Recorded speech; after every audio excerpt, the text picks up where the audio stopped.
Hi, everybody. We're about to hop into our second adventure this evening, which is Party the Lights Away, is the title of this particular adventure. But before we get into it, we are going to take a moment and introduce our characters. First up, we have Nijel Astrada, the Dread Emperor, is with us once more. Indeed, Pete. Nijel, tell me, how are you? I'm doing quite well. Now, I have an interesting question for you, Nigel. I know in the past you have communed with a particular entity before, a specifically an entity that takes the form of a beholder of sorts. Have you had any? Have you had any more interaction with them as of late? It's not frequent I have too much interaction with that. Hmm. I certainly revere the power that it's shown, but I don't follow it too closely, especially not of late. I understand. I was just curious because I don't know. I've just been hearing rumors about that being as of late. So anyway, I'm glad to hear that there's nothing out of the ordinary there. And how's the kingdom? How is the empire? Actually, is a better way of putting it. It's been going quite well. I've started expanding up a bit of a river and have set up a few colonies, so now more of a proper empire. Well, I'm glad to hear that expansion plans continue to go smoothly. And Nigel, I welcome you back. It's a pleasure to be back, Pete. We have Zewxip with us this evening. Zewxip, how are you? Very well, though I believe I'm getting a bit of a chill in the air now. Uh, Yes. The weather is starting to shift. Zewxip, do you go through any physical changes as the season approaches? Is there any change to your leaves, your foliage, or do you kind of stay the same throughout all season? well, I've been told I should take a supplement. My color does wane, though. Well, perhaps a bit of my mood as well. It's a bit of a interesting phenomenon to go through. I have a question. Depending on, do Zewxips grow differently depending on what season you plant them in? Are there any winter Zewxips, or do Zewxips tend to grow up similarly regardless of the time of year? In my experience, Zewxips that I've met along the way are more products of where they were planted necessarily than when they were planted. Hmm. That makes sense. I guess that so. I guess here's another question. That the question that kind of leads me to is: do your experiences as Zewxip, your more recent experiences, affect the Zewxips that you plant? Well, it would seem that as I grow stronger, the other Zewxips that are taken from me and planted are retaining uh, maybe more potential is the Hmm. best way to put it. I've met Zewxips that are much stronger than I, Zewxips that are much smarter than I. It's a constant process, I think. It's fascinating learning about yourself by watching others who are also yourself but not. That sounds like a really unique and well, just again, I think fascinating is the perfect word for it. Quite a fascinating experience. Well, Zuzip, thank you for giving me this insight into well, just how you are, your nature, and I welcome you back. Always a pleasure. We have Sotaria Avenia with us, the unholy Empress of manipulation and smarter to all cheap, overconfident harebrain named Bartholomew. How are you doing tonight, Sotaria? Sotaria, you with us? Sotaria does not appear to be with us at the moment, so we will circle back. Uh, I'm here. Sorry. no problem. Sotaria, as promised, I have remembered that you are the unholy empress of manipulation and smarter to all cheap, overconfident harebrain named Bartholomew. Thank you. That's all right. You only had to say it once. That's fine. Sotaria, how have you been? amused Really? between this Catman fellow and my spy work, my spy network coming into fruition, and Miss will stop being so goddamn mopey. I swear, I've never seen anyone so depressed before in my life. She said something about being a goddess in her other dimension, whatever. But still, I've been amused. It sounds like your thieves guild of sorts is really starting to come together. Oh yeah, it's going quite wonderfully. Well, I'm glad to hear that, Sotaria, and I welcome you back once more. Thank you. And also, too, I might act. Sorry, no, go ahead. Oh no, Go ahead, please, never mind. for you. Mm-mm. Okay. Don't worry about it. Okay. In that case, last but not least, Jenny Galanodel is with us as well. How's it going, Jenny? Are we also missing, or are we missing Jenny? No, Cool. I'm here. Jenny, I couldn't hear you for a moment there. How are you doing, Jenny? I've just been pulled out of some weird illusion, I think. Well, that sounds like a troubling situation. But for now, just like, how are you? I'm not sure how I feel. Okay. Well, beyond whatever illusion that you were in, I wouldn't know anything about that. Just have you been keeping track on your monitors on your Bartholomew's Adventurer's locator? Have you learned anything interesting? Because I know you've had this for a while. Have you learned anything from like watching the data and the points on the map?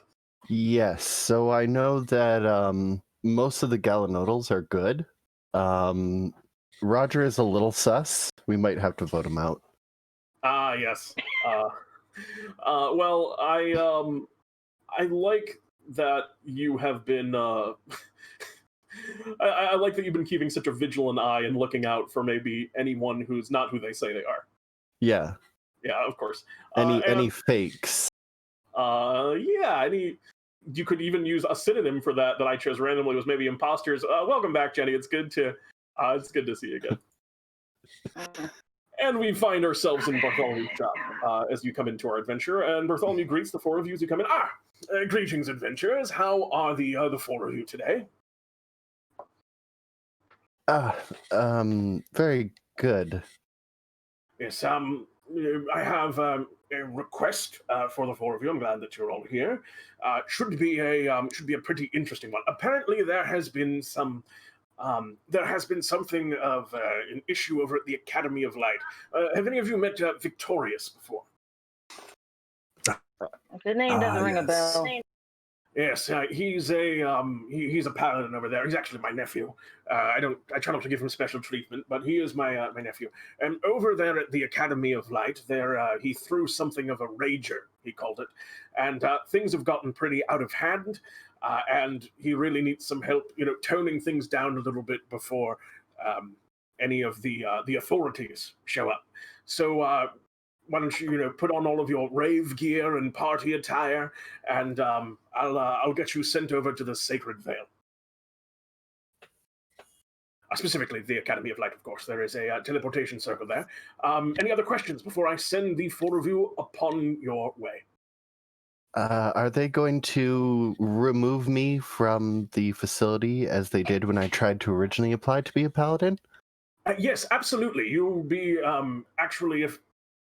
and from that point, you see Bartholomew's lips are still moving, but there doesn't appear to be any sound coming out of them. He's looking at you, and as that's happening, he kind of like stops himself and looks around like a little bit confused at the four of you. From his perspective, what we hear is, can you hear me talking right now? Which you can't. What?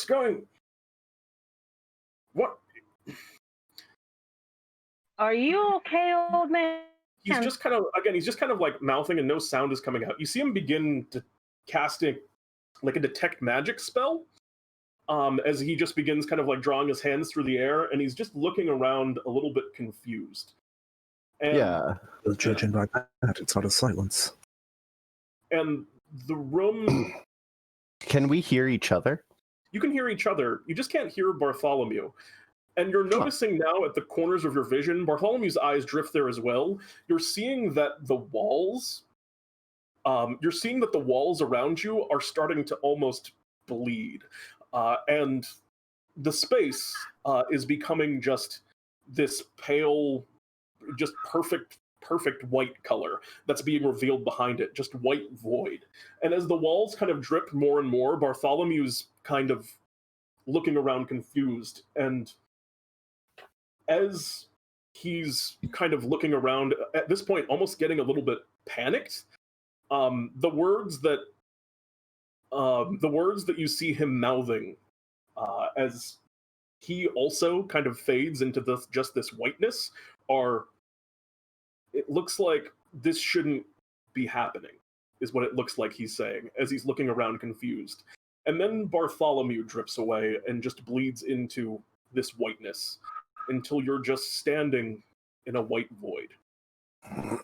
And as you are just kind of looking around within this void, somewhere at some point, you were never observing the space. None of you were observing the space when it appeared, but you can see a door placed there. It's not a door that is, or for those of you who've been to the back room, it's a door that would be familiar to you. It is the door that Bartholomew has priced and for sale in the back room of his shop. And that door is currently open. I will go through the door. You watch as Jenny immediately steps forward and walks through. Jenny, wait. Sotaria groans. Here we go again. Can I just throw something into the void as far as I can? Yeah. What do you throw?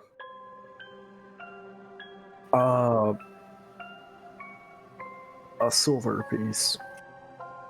You take a silver piece and ding, kind of flip it upwards, and as it spins, it reaches the area kind of around your feet, where you can feel, despite kind of being in this void, you feel like you're standing on solid ground, but right as it reaches the point where your feet are, it just continues down and just drifts aimlessly downwards until it moves farther enough away that it's just a pinpoint and then nothing. Well, doesn't seem to be any other way out. I go through the door. All right. I follow behind him. All right. Zewxip? Zewxip stands there for a moment and is putting some things together, as she remembers going to the Academy of Light once before in order to correct the Dorm King's blunder, which ended up with her in the Abyss needing to save everyone and also leaving a Zewxip behind in the Abyss. This is a little weird, but I'll flick a seed through, probably similar effect to the silver piece, and yeah, the effect is the same. I guess I'll see me on the other side. Though, what I will do is I will take a part of myself, I will break it off and leave it behind here, and then walk through the portal. Okay. You find, as you kind of reach down and place, are you kind of like placing it on the ground next to you? Or what Yeah. you perceive where the ground is? When you do that, it does find a purchase in something. It remains there. And then you said you stepped through the door? In that case, Jeremy, what happens as they walk through the door? As you walk through the door, the white blinding light suddenly is gone. You're disoriented, you're cold. You hear this horrid, incessant sound echoing in the distance. You blink hard, squinting and trying to get an idea of what's going on around you. Jenny, you were the first to step through the door, only by a few fractions of a second, it seems. You reach forward, blindly trying to feel anything. You're damp, there's some strange liquid on you, and you cut your hand on shattered glass before you. Do you try and just push through this broken glass before you, Jen? Or do you kind of stop and try and regain some composure?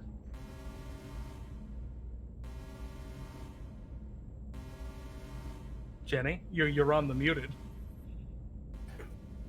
Sorry.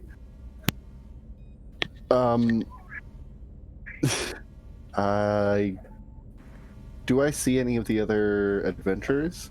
Right now, it's just blinding with the wetness. It's some strange. It's like a salty liquid in your eyes, like seawater, like brine, and you just feel like you're coated in it, covered in it. And then, yeah, just blindly feeling around, you cut your hand on what seems like shattered glass. All right, I'm gonna go towards the shattered glass. Yeah, you pull yourself through, and it cuts into your hand, but you're able to tough through it. You're made of tougher stuff than that. You stumble forward. Can you roll me a dexterity saving throw? Yeah. Dex save. 15. You pass through this shattered glass. It's almost like a mirror before you, seemingly, in its size and layout, and nearly stumble as there's almost a foot drop between where you were previously standing in the damp wetness and the surface you now stumble onto. It clatters like an iron grate as your body kind of topples onto it. You catch yourself. You reach out and grasp onto what seems to be a metal railing, and you squint hard and wipe the brine from your eyes. And as you really try and look around, you feel your dark vision, something innate that you know so well, that you've become so accustomed to, you've lived with your whole life, pounding as whatever light is in here is hypersensitive for you right now. But as you grit your teeth and squeeze your eyes shut, slowly open them, you feel yourself acclimating. Looking around, you're in some sort of a metal chamber. High above, there are some sources of light, trigonometric lights perhaps. There's a large aisle, a steel aisle, directly before you, down maybe 2 steps of stairs. And all along the side of it are, well, areas similar to the one you're currently standing in. And a very small iron platform with what looks like a crystalline or glass cylinder behind it. Yours seems to be smashed, shattered to bits. You can see that's what you just cut your hand on. And all of you have a fairly similar sensation. As you awaken, you find it blinding at first. You feel yourselves covered in this wetness, this brine almost. And you all come to in this place. I'll look around for any other shattered things that still have people in them. Yeah, actually, I think you see a couple others right along the same area you are. And you can see Sotaria emerging from one, Nijel from another. You're all fully clothed, but wearing not your armor. No one has weapons or even spell components seem, well, they're not on you. None of your typical adventuring gear. You're wearing just simple gray tunics and trousers. They're made of... I'm going to try to reach out to my familiar. And switch. Who is Jenny's familiar? A blood crow, or a blood raven. A blood raven. As you go to reach out to your familiar, you focus your mind, and you do not sense their presence within 100 feet of you. Now, do you have a feature that allows that to go further? Does Pact of the Chain? I believe that makes it a mile for Pact of the Chain. Which is additionally, no, it doesn't. It's not. Oh, it does not. No. I think I need an evocation that does that. So yeah, try and reach out, Yeah, voice of the master is what you're thinking of. Gotcha. So you do not sense anything as you try and focus. And as you look around, right, you see, I imagine you see Sotaria and you see Nijel getting out of their kind of crystalline pods. You also see a figure. They are rather short, maybe 3.5 feet tall, maybe. They're wearing green robes and a pointed green hat. They're dressed like Roger almost. And you see them, and they have what looks like a hammer, and you see, and like you just get your bearings, and see them smash open the 4th tank. And Zewxip, as you open your eyes and look forward, as you kind of become accustomed to this area you are now in, you see what looks like Roger, but much older. He has a wrinkled, shriveled face, a long, gray-white beard that actually kind of is damp in the brine that is just poured out of the tube in front of you.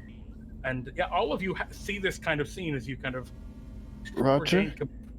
Roger, is what that in the you? nine hells happened at that party? Yeah. I think we took acid or something. Oh, thank goodness it worked. No. Zewxip, and Roger reaches forward, his old gnomish hand wrinkled and shriveled, almost supernaturally so, like more than you would expect just an elderly gnome, reaches in to help pull you out, Zewxip, of the tube, as you're probably a little smaller than everyone else. Zewxip, please. Do I still have both my arms, or are both I down one? Your both arms are here. Interesting. And it feels like I've had this one for a while, or did that return due to photosynthesis because of the light in the water? It's hard to tell. It's weird because you look down as you're kind of like understanding what's going on, and you see, oh, I've got 2 arms, and you go to like move the arm you had torn off, and it like takes a couple of minutes to like for it to start working. It's kind of like the it's like the ghost limb kind of thing for folks who maybe lost an arm, but the opposite. Right? You're like, I see the arm, I have it, but it's like hard to work it right now. Yeah, I'll reach out and Roger. Oh, thank goodness. I didn't know that was going to work. Hello, everyone. I'm Roger. As you can probably tell, hopefully. I've changed a bit since you've probably last seen me. Are you all okay? Did you get out of the illusion all right? The illusion? Illusion? I don't really practice illusion magic. I have a lot to explain to you all. But there's so little time. All right, I'll try and give you the short. Please, can you all walk on your own? I don't know what kind of lingering effect smashing you out of these tubes would have caused. Jenny will take a few tentative steps. Yeah, I mean, you feel like kind of a little weak, but you feel like your strength score is decreased by 1, kind of a little weak. Oh my god, that puts me at 7. I can't carry myself. Jenny, you're particularly feeling this. You're like almost fall a little bit, but catch yourself. It's like, oh, you're really feeling the effects of whatever happened. Roger notices this. Well, the fact that you can move it all is good. Hopefully that should wear off quickly. Oh dear. Well, please. Roger, your face looks like it's melting like Bartholomew did. Yeah, I've got a lot to explain to you all. Please, walk with me. I'll try to explain as we go. And Roger starts hobbling away. And he's moving quickly, but there's a clear kind of limp to his walk, and he doesn't really seem all right. He seems to be having a little bit of trouble carrying himself. Perhaps also, he's a gnome, so he only has 25 movement speed, so... And he's already slow. It's absolutely true. And Roger kind of leads you over down this large corridor, this large kind of steel walkway that you're on. It kind of, nothing's like perfectly secured here. It's like metal grates, right, attached to little handholds that go up to all of these crystalline tubes, and you can't see into most of them because they're kind of blurred over, or maybe there's bubbles inside or something. But every so often you catch a glimpse of someone you recognize. Jenny, you're walking and you see one of the Galanodels, one of your siblings. Wait, And they don't have all of the Galanodels in one row? it doesn't seem like it. No, they seem to be scattered. Oh no.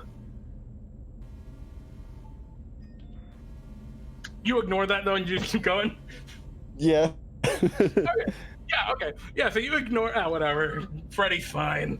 No, that wasn't Freddy, that was Kate. Kate's fine. Kate is fine. But yeah, you head down this steel corridor, and it ends at this large, almost security door. For those of you who've been to the gnomish city of Sokotoa, you've seen these steel doors that are magically powered to open and close. And Roger leads you through them, and you pass through a series of metal corridors with metal walls and paneling and bright lights that seem to be shining from crystalline panels on the walls. You hear all sorts of weird trigonometric beeping and other a little static almost in the air from various sources. It gets kind of louder, electrical buzzing. And Roger leads you through all these different corridors and pathways of this very strange place you found yourself. And as he does, he says, all right, I'm Roger. That's the first thing. Second thing, you are now out of the illusion. This is the lands of DnDTime as they actually are. Well, we're on the moon right now, actually. We're at some adamantine fortress that Bartholomew created. And things are not good. Things are not good in the lands. There are some figures, they call themselves the Great Evils. There were 8 of them, but some of the others who woke up before you all dealt with one of them already. And How do we know that this isn't an illusion? It's not. I don't know what to tell you. Does anyone have Dispel Magic? It will really make you happy, Jenny. I can dispel magic, but I'm being very serious here. What if you're part of the illusion and you're going to use Dispel Magic as an illusion? I pinched Jenny. Okay, it's probably not an illusion. Roger's seems exasperated for a minute, and as that kind of continues, you see his expression here absolutely sink, like he's crushed. I need to be able to rely on the 4 of you. I woke you up for a very important reason. That could have killed you, and that was a risk that we had to take. Wait. How many times have we tried this before and killed him before?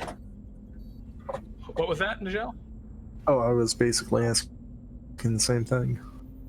Yeah, if any had died from him doing that before. I haven't tried it before. This was the first time. You were in an great. illusion. We were the guinea pigs. You were in an illusion with Bartholomew, and the moment you all remember, you've seen it, the Nightmare Court. In the moment of Bartholomew's death, he did something, some magical force that created this place, and seemingly that trapped all of us in that illusion that you've been living your lives in for God knows how long. Time isn't even linear here anymore. Roger seems like a little flustered. He's paused in the hallway. He's not walking and talking anymore. Everything's wrong. The Calculord has rallied all the math goblins. They're dominating the world. The Morts have turned so many to their horrid cause. Well, since we don't have any other way of dealing with this possible illusion right now, what do you need us to do? I woke you up because there's something more pressing than either of them. Vlaryn, he's one of the Warlocks of Fashion. I don't know what he's doing or why he's doing it, but there's some planar collapse happening, or at least starting to happen, in the Sacred Vale. The other adventurers have been tracking him down, and they've managed to pinpoint his location. We were monitoring for weeks. And looking at Roger, you see he's got awful bags under his eyes, and his eyes are pretty bloodshot. He hasn't slept in a very long time. Just going off of what you've said so far, maybe he's trying to break into the illusion to end what Bartholomew did to save us. Vlaryn has stolen almost all of the color from the world. The place is a gray, emotionless, dead land. All right, do we have gear, Roger? Roger. Yes. Hello. Sorry. Do we have gear? Oh, please follow me. I'm sorry. And he quickly begins to hobble down a few more corridors. There are some intersections. You see one of them points to the observation deck, one points to the hangar, whatever that is, and one points to the cafeteria. And he says, please follow me. And if you see the Bartholomew illusion, I assure you it's not him. We've tried talking to him. It's not him. What about Bloom? I remember meeting Bloom in the Vale. In fact, we even helped Bloom with a lot of little plants that were being corrupted by some warlocks that were buried there. That was a while ago. Yeah, I've been doing my best to try and track down whoever I could. It seems Bartholomew populated that illusion with many of your own memories, your own recollections of things that have happened at some point in the past down in the lands. I don't know how he did. Bartholomew could have done that. Then he probably used pinky finger with magic. But I don't know. I haven't been able to track down Bloom, and I haven't been able to track down a lot of people. And at this point, the kind of corridor opens up. Another kind of one of those adamantine doors slides to the side, and you see a very large open room. There are a bunch of tables with what look like benches alongside them. At the far end, there's a very, very long counter with obvious indents where trays could go with food. It's clearly a cafeteria meant to serve a very large number of people. However, as you step in, Zewxip, miraculously it's you, probably the one least offended by this. You feel something fall and land on your head, and you wipe it, and it looks like bird crap.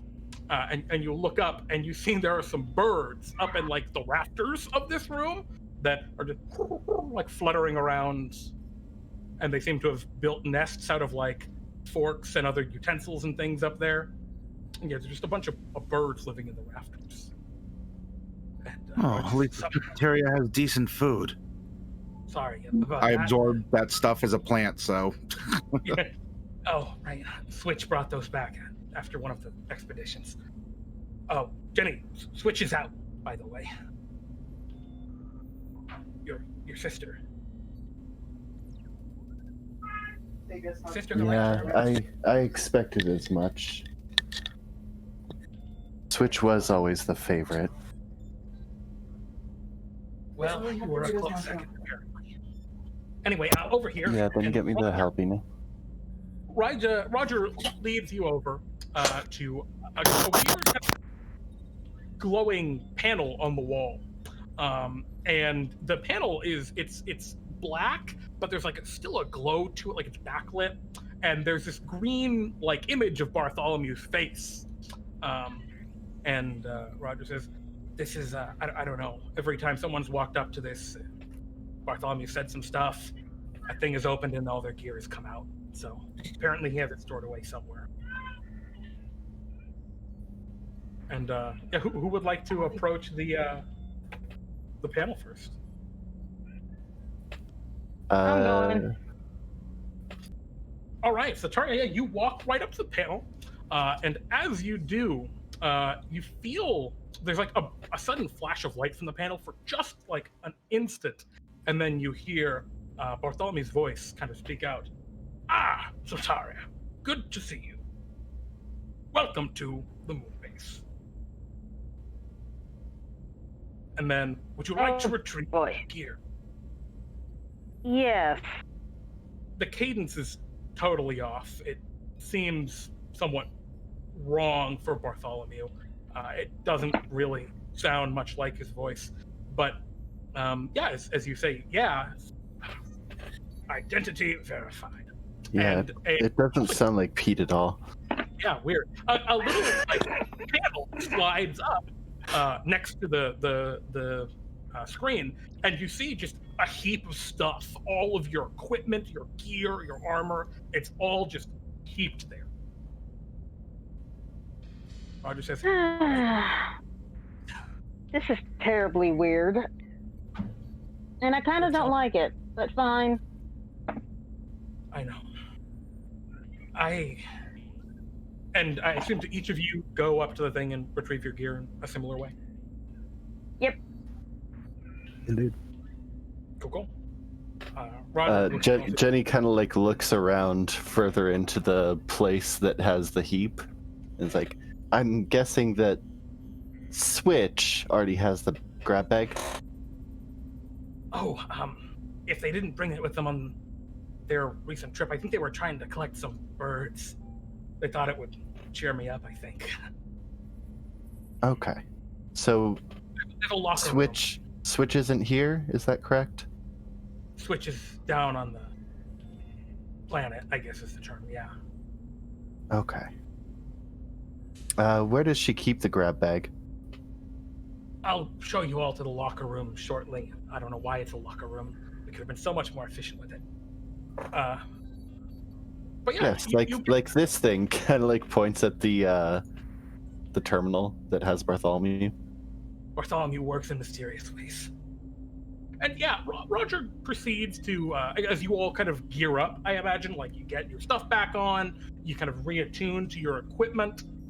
Roger kind of, speaks to you all and explains to you the current situation, which is there are a series of evil figures that have taken over the lands of DnDTime below, and that some of you have been waking up from this illusion. Roger claims he was the first to have awoken, and that Roger's awakening party did not fare well. He's the last of them still alive. And I'd so like Roger, to find my ship somewhere on the map. Roger, do you have charcoal, incense, and herbs for a find familiar? Oh, your familiar falls out of the thing switch. Oh. I imagine it's like, oh my god, my neck. Okay. It squawks and screams, "Welcome to the end times!" How appropriate. I'm sorry, Zewxip. What was that? You're asking about your ship? Yes, I'm looking on this map. I'm looking for my ship, my crew, and I'm not finding it. It's not in the last place that we made port. Do you know where it is, Roger? Off the top of my head, no. I as people have been, awakening, we've been taking some time trying to find people's strongholds, any potential allies we could muster. We've managed to reclaim a couple so far, actually. Just the other day, Michael Verity and a bunch of others were able to retake the seat of Miradara, one of Michael's keep. But Verity's already made it out then. he has just recently, actually. Roger, have you met any other Zewxips? I actually haven't. I'm alone. Which Zewxip is this Zewxip? The only one now. Well, Yes, but are you the original Zewxip, or are you one of the many Zewxips of the offspring of Zewxip? I don't know. This is Wait. so much that's Zewxip. happened. Zewxip threw a limb in the void. Are you Void Zewxip? Oh dear. Roger, you might want to continue before we go into a vacuum hole. I was going to say, I woke you all up because everyone else is currently away. They're off dealing with something, trying to help what people we've been able to rescue free so far. But I need you all now because I need someone to deal with Vlaryn. Wait, just to clarify, Roger, when you say that Switch is awake, you mean that Switch is still a hero of Bartholomew? And not a great evil? Yes. Oh, surprising. I thought that she was going to devour the world. No, I know Switch.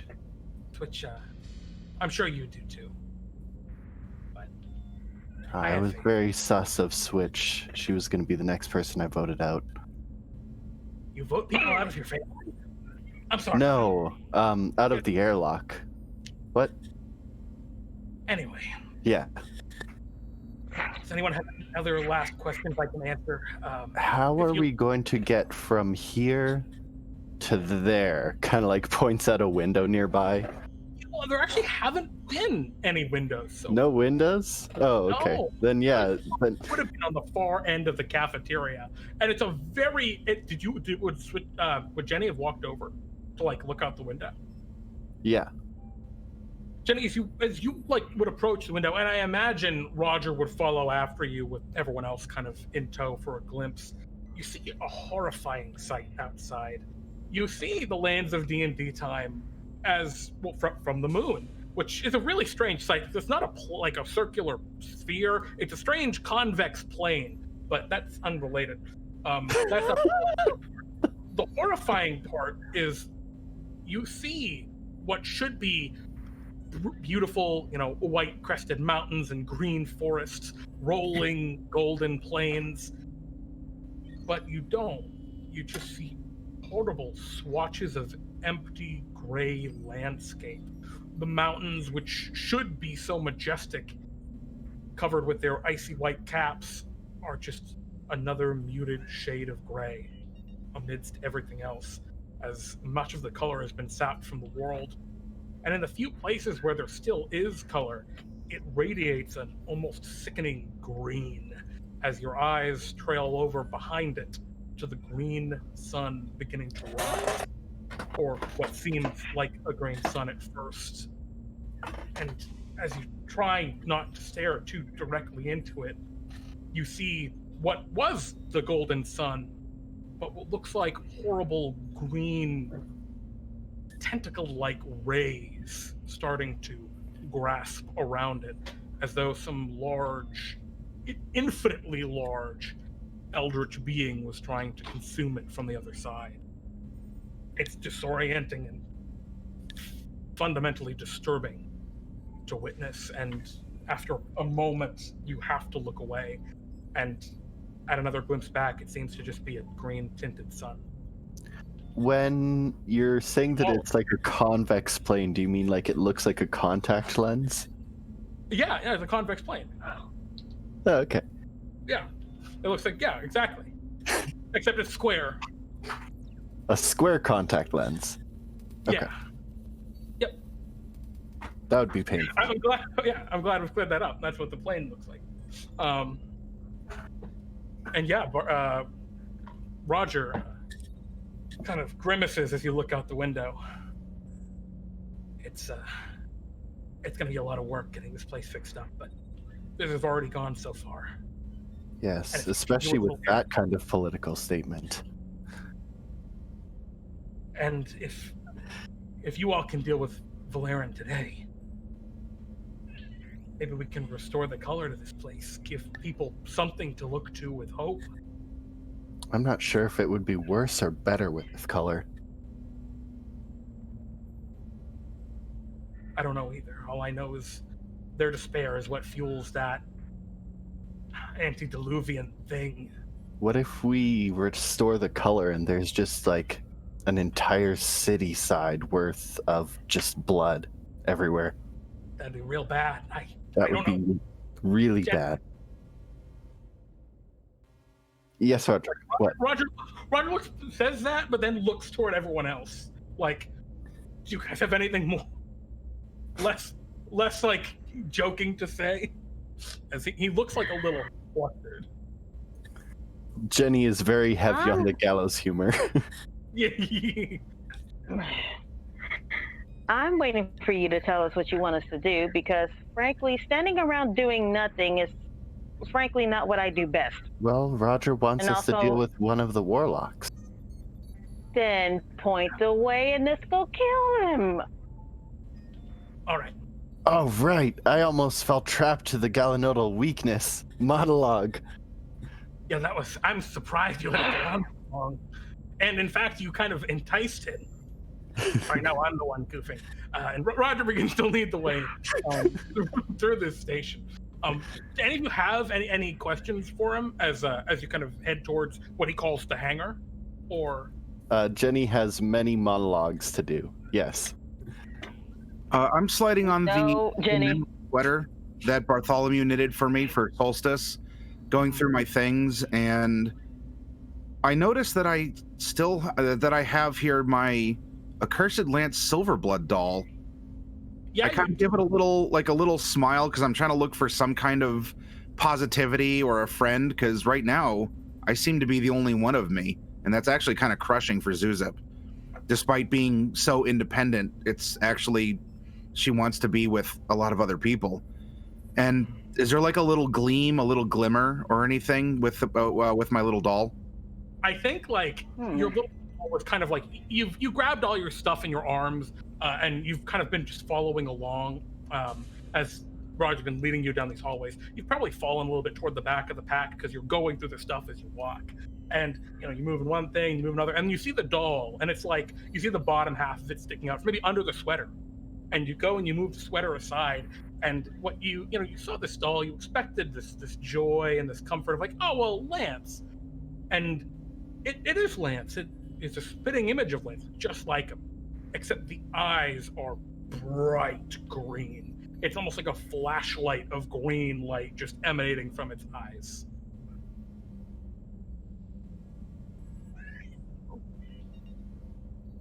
And it's very bright.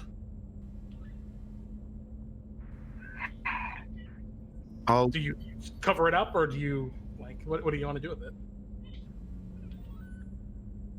I'll hold it.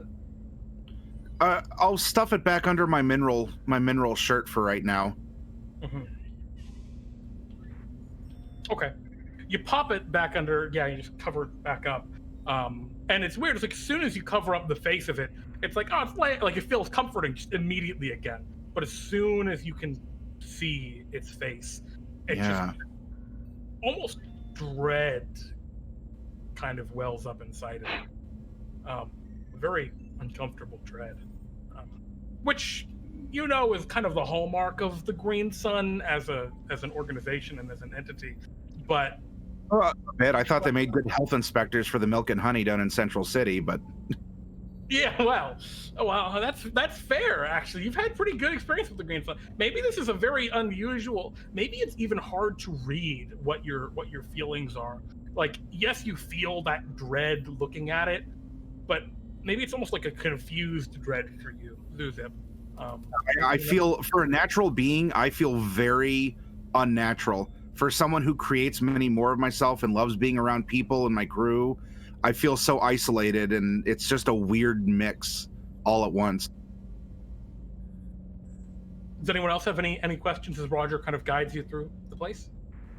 Or anything you want to I do. Roger, just out of curiosity, Yes. exactly how much time has passed since the first fight? Yeah, we actually just figured that out last week.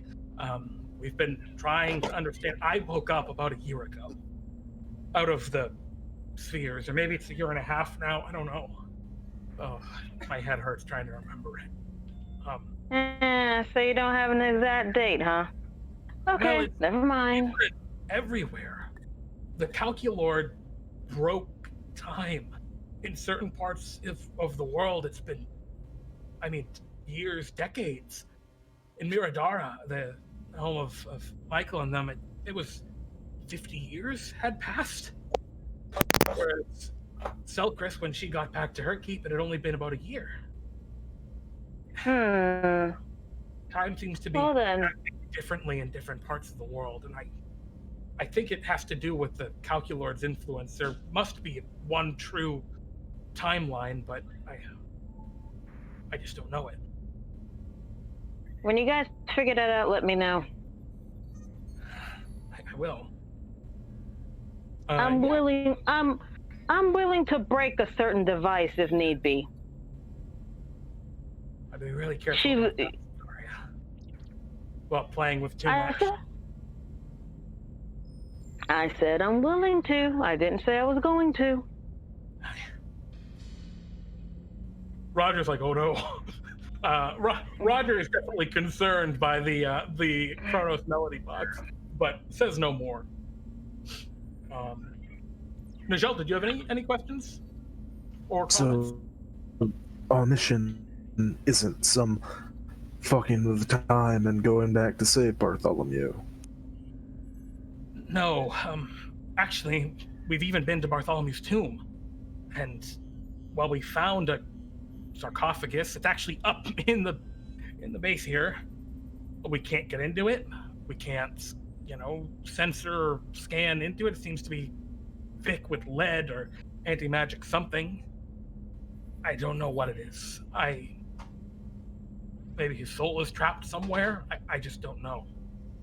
The tomb apparently was created by Bartholomew too, so I don't. Is the material the old wizard was playing at? Is the material that Bartholomew's sarcophagus made unknown? I don't know it. I couldn't identify it. I have theories. Wait, was Bartholomew not joking? Or was he joking when he said that he was one of the demon princes of Greed? I don't know. I wouldn't be surprised. Come on now. He probably wasn't joking. As you all kind of have this conversation, and Roger actually chuckles a little bit at that, I don't know. You open up into a massive chamber. You see again those very bright light panels up on the ceiling, these trigonometric lights. You see all around there are what looks like lockers against the walls, and against one wall entirely, the main kind of planet-facing wall here. It's just almost a clear wall of force, presumably, and you can see outwards the surface of the moon beyond it, as well as the plane below. And centered in this room, there are, or I guess strewn about this room, are an assortment of arcane catapults, these trigonometric devices, which are basically just these large kind of platforms, platform contraptions that launch a large glass sphere or crystal sphere great distances. And Roger says, well, this is the hangar. Once you all get into one of those spheres, I can launch you down into the Vale. I haven't had any problems so far getting people down, but I just be on your toes. I know. I don't know. Things have been. Vlaryn's been acting strange since the others talked to the other warlocks. I think he's maybe worried, or I don't know. Mrs. sighs and gets in. Roger looks at the rest of you. Let's get to it then. I also enter. Do I need to pilot this ship? I think I can, if necessary. Well, it does have an override, actually. If you pull the lever under there, it should featherfall once you get down to, I think, 1,000 feet or so. So it shouldn't be too bad with the landing. But yeah, there is an override lever down there. You can, and Roger points it to you. If you pull that, that should release the mechanism. I haven't actually ever used it before. Roger, before we go, I'm going to lean down and I'm going to give Roger a hug. And as I have my viney arms wrapped around him, I'm going to deposit some pumpkin spice into a pocket, since it's seasonal for where we were from. Yep. Okay. And you put the pumpkin spice in his pocket, and he. Yeah. Thanks, Zewxip. I appreciate it, but I don't think I'm gonna be really feeling the spirit until we've made this place better. Especially considering that the season is the one that Bartholomew died in. Yeah. Roger kind of mumbles a little bit like Bartholomew. I appreciate the gesture anyway. Roger. Thing. Go ahead, Jenny. Do you have any humans? Any what? Any humans? Any humanoids? Half-orcs? Well, there's Clint Slaughtermurder. We rescued him. I think he's down in Kurroganes, though.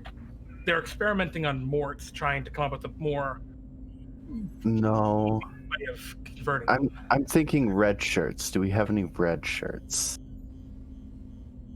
Jenny, that's you. Hold on, I'll be right back. And Jenny's gonna go over to one of the cryopods, and this one holds Rochelle Galanodel. Oh my god! Yeah, it's gonna take. That's a very long walk, and Yeah. As you're kind of going to leave, Roger says, "By the way, Jenny, if I can't just bring people back here, I'm not Bartholomew. If people die, they die." Yeah, if they die, they die. You know, it happens sometimes. You know, just like if someone just dies, no one can say that like they died for no reason or nothing. I don't know.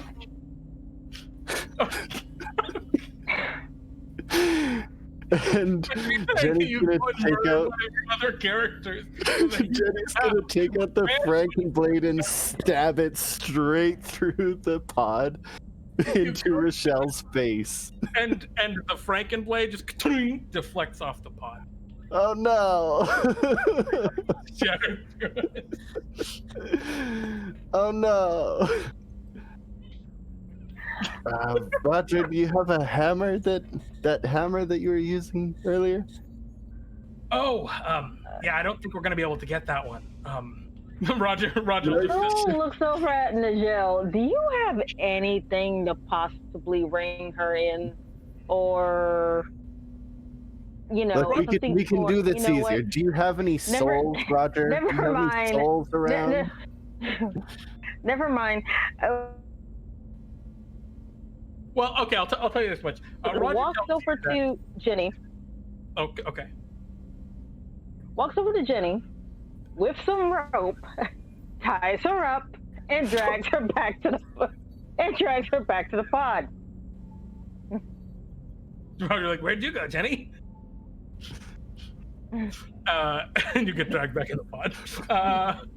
As you all are going to leave, and the top of the glass sphere goes to close down and seal you all in, Roger says, "Oh, there's one last thing. There should be another person with Vlaryn. Another gnome. His name is Zahn. And he killed the people I love. The rest of my party." Oh, so this isn't about Vlaryn, it's about Zahn. No, okay. it's about. Oh dear. It's about stopping the planes from collapsing, first and foremost. If you can kill Zahn, please do. Right. It's at your own satisfaction. Roger, do you want to come with us? Maybe exact some revenge of your own? Don't worry, Roger. I'll put a knife in I'll put a knife in the little guy's back just for you. I have quite a few. Be my back, I'll make it hurt. Roger like looks at you, Sotaria, and you see in his eyes what looks like, you can't tell if it's like an excitement or a glimmer of like vitriolic joy or whatever, what have you. But when he looks at you and says, "Thank you." No problem. I owe you. All right. Well, good luck, everyone. I'm going to send you down. Take care. Also, I would go, Jenny, but ever since the Calculor did this to me, he says, gesturing at himself and like pulling at some of his flabby extra skin because he's so very old now. He's got lots of extra skin. Says, I'm not really any good to anyone anymore outside of just doing a little bit of reconnaissance up here. I thought you were Bartholomew's apprentice. And again, at the word Bartholomew's apprentice, he looks down just like sad. Maybe once. But not anymore. And he says that with like an absolution in his voice, like no. Oh, he's given up magic. Oh no. Yeah, it's hard to read him exactly, but it's like he seems to believe, from what you understand, like, yeah, that's that time of his life, that's gone. That's what happened. Not anymore. And like, yeah, you can tell that Roger's clearly bottling up a lot of emotion right now, trying to just like push you guys in to like start the fight. He took an arrow to the knee. We can talk more another time. And good luck, everyone.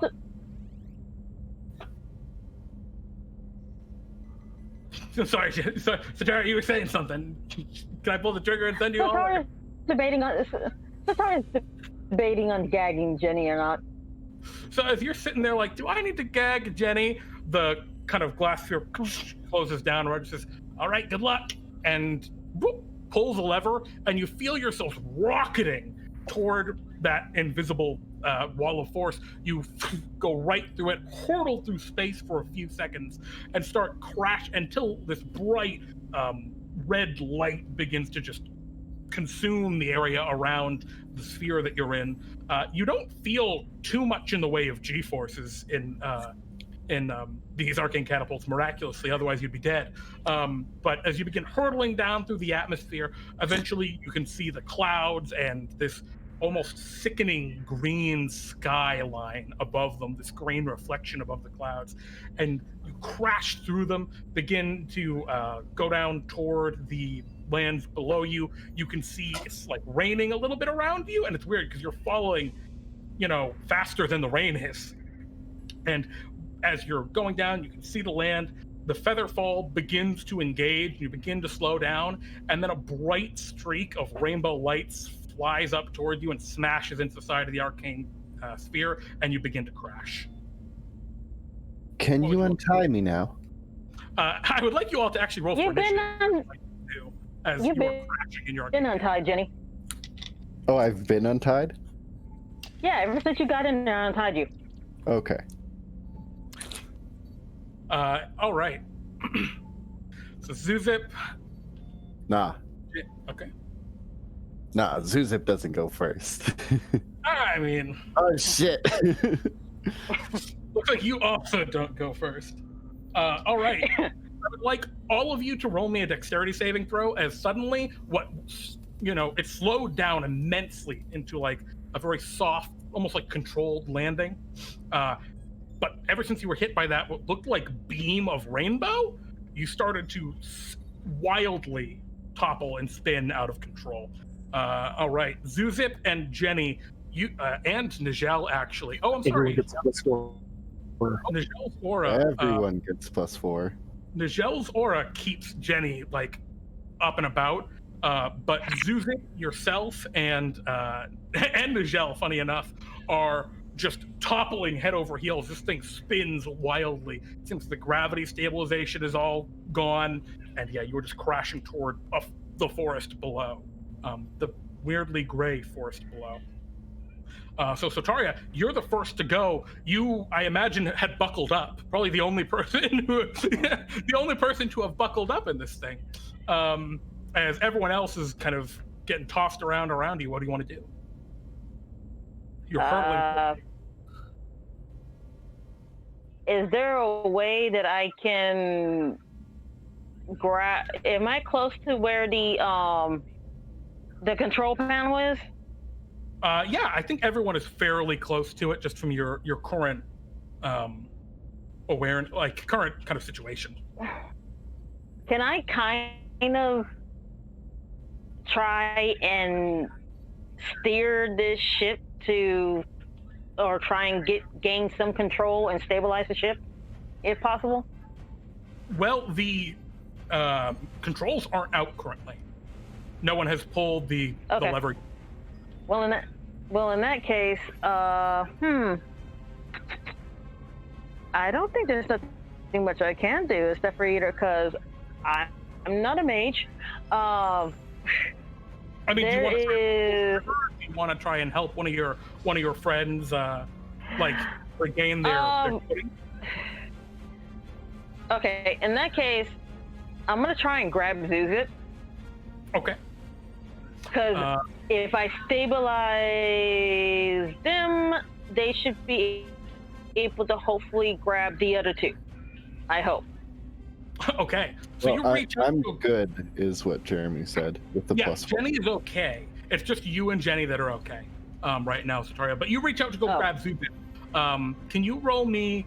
I think it would. What's that? Probably going to be an athletic check to just try and get a hold of them. Or actually, we can say that.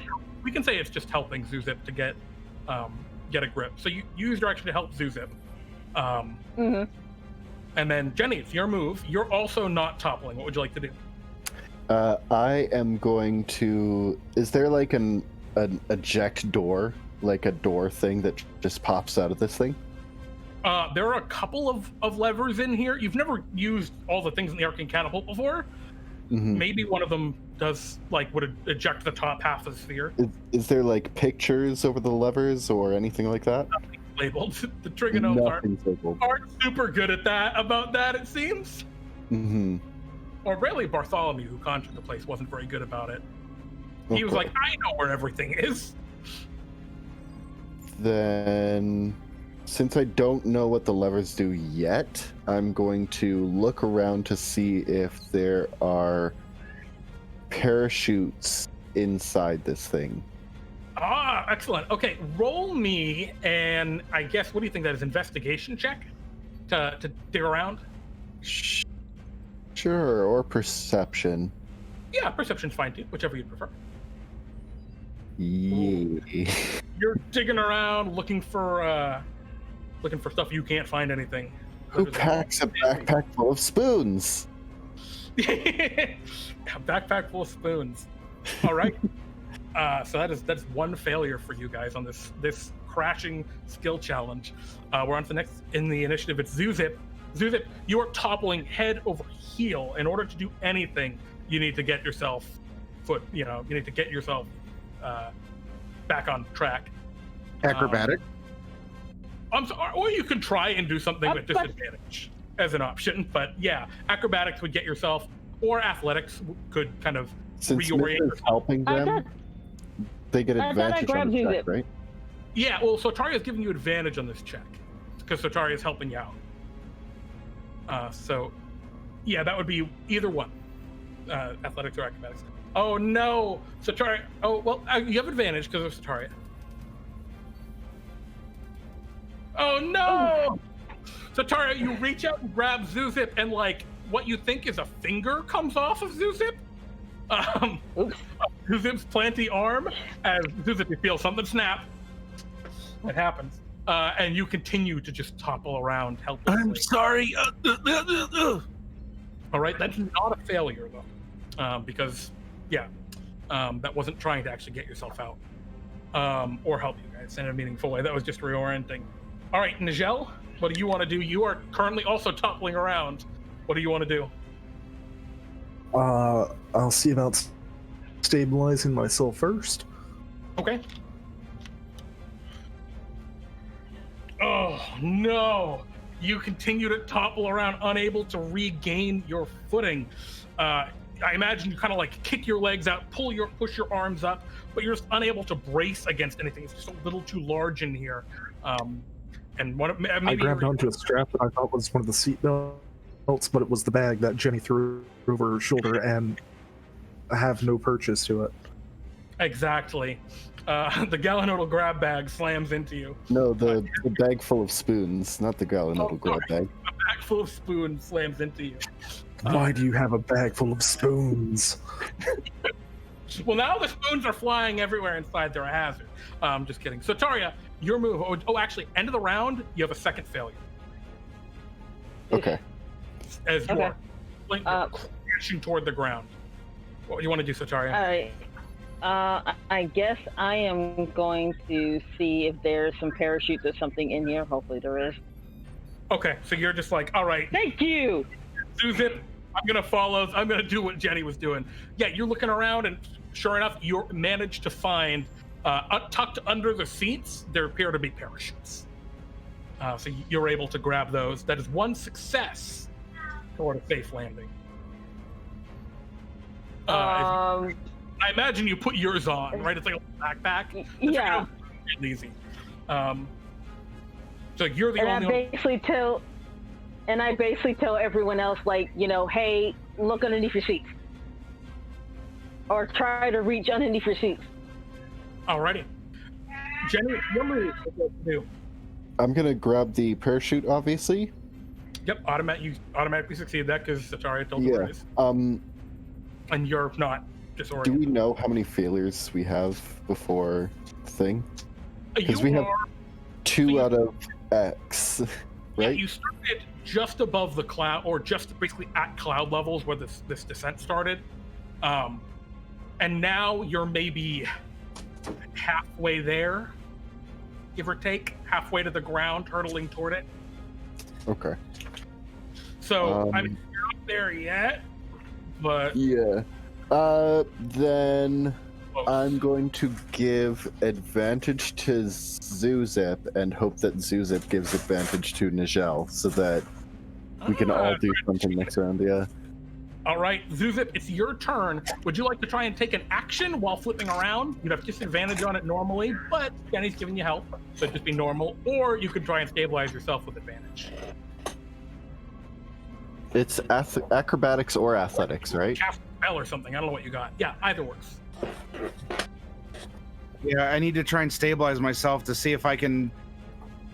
I don't... Zewxip would try and right the ship here for everyone, so I gotta right myself first. Alrighty. Go ahead and roll me that check. The 22. So Jenny, you go and grab your parachute out, and as you're reaching down, Zewxip just happens to fly by, and you grab their legs and pull them down. And Zewxip, you find yourself planted to the floor, and I imagine you very quickly wrap your roots around whatever kind of brace holds there are down there, and you are now no longer just rolling around. All right. So that's that. That unfortunately is your whole turn to stabilize yourself, but you are now stable for the next round. Nijel, what would you like to do? Gotta get stable. Okay. Yeah, all right. This time, Nijel, you maybe you like put your feet into like Zewxip's shoulders and use that to brace yourself for a minute, and then you're able to pull yourself into a more stable plummet. So you are also stable. End of the round, you now have 3 failures. You're more than halfway toward the ground, hurtling down. Sotaria, what would you like to do? You can see the treetops getting very close. Okay. By the way, Switch, take a point of inspiration for trying I guess I'm going to unbuckle myself and... Is there a lever close by me? There are, I think, like, there's 3 levers around here. One of them unleashes the controls. The other 2, you don't know what they do. Okay. I'm keep breaking up. Hold on a minute. Oh, Okay, good. say that again. Yeah, Say that there are again. levers. One unleashes the emergency controls. The other two, you don't know what they do. One of them probably pops open the sphere so you could jump out. Okay. Guys, I'm pulling one of these levers. Don't know which. Don't know what it's going to do. Don't know what it's going to do. We're either going to pop out, or we're either going to plummet inside this ship. Are you guys okay with this? I don't think there's Roll time what? to have a conversation. This is just your gut. Roll me a D2. Okay. Sotaria, pull one of the levers. Oh God. Okay. Crap. Oh, it's or you can just roll me any D20, and that's fine too. A D20 roll is good. All right. Yeah, I guess let me do that because my. If that's easier. Thank Yeah, you. I totally get it. A 16. All right. You go and you pull one of the levers, and as you do, the top of the sphere opens up. You now are spinning over sideways. There's no roof. It's a good thing you're all secure. Otherwise, you would have gone toppling out at that point. At this point, but you could just leap out, as now the top of the arcane catapult is open on like a hinge, and actually, it's making you spin more wildly. But that is technically a success. So Sotaria, well done. Do you want to hop out, Sotaria? Do you just leap out at this point, or? I'm leaving. I'm out. Okay, Sotaria, you just leap out and activate your parachute, and you begin to slowly fall down. You see the rest of the thing hurtling down below, past you. It's just, oh no. All right, Jenny, it's your move. What do you want to do?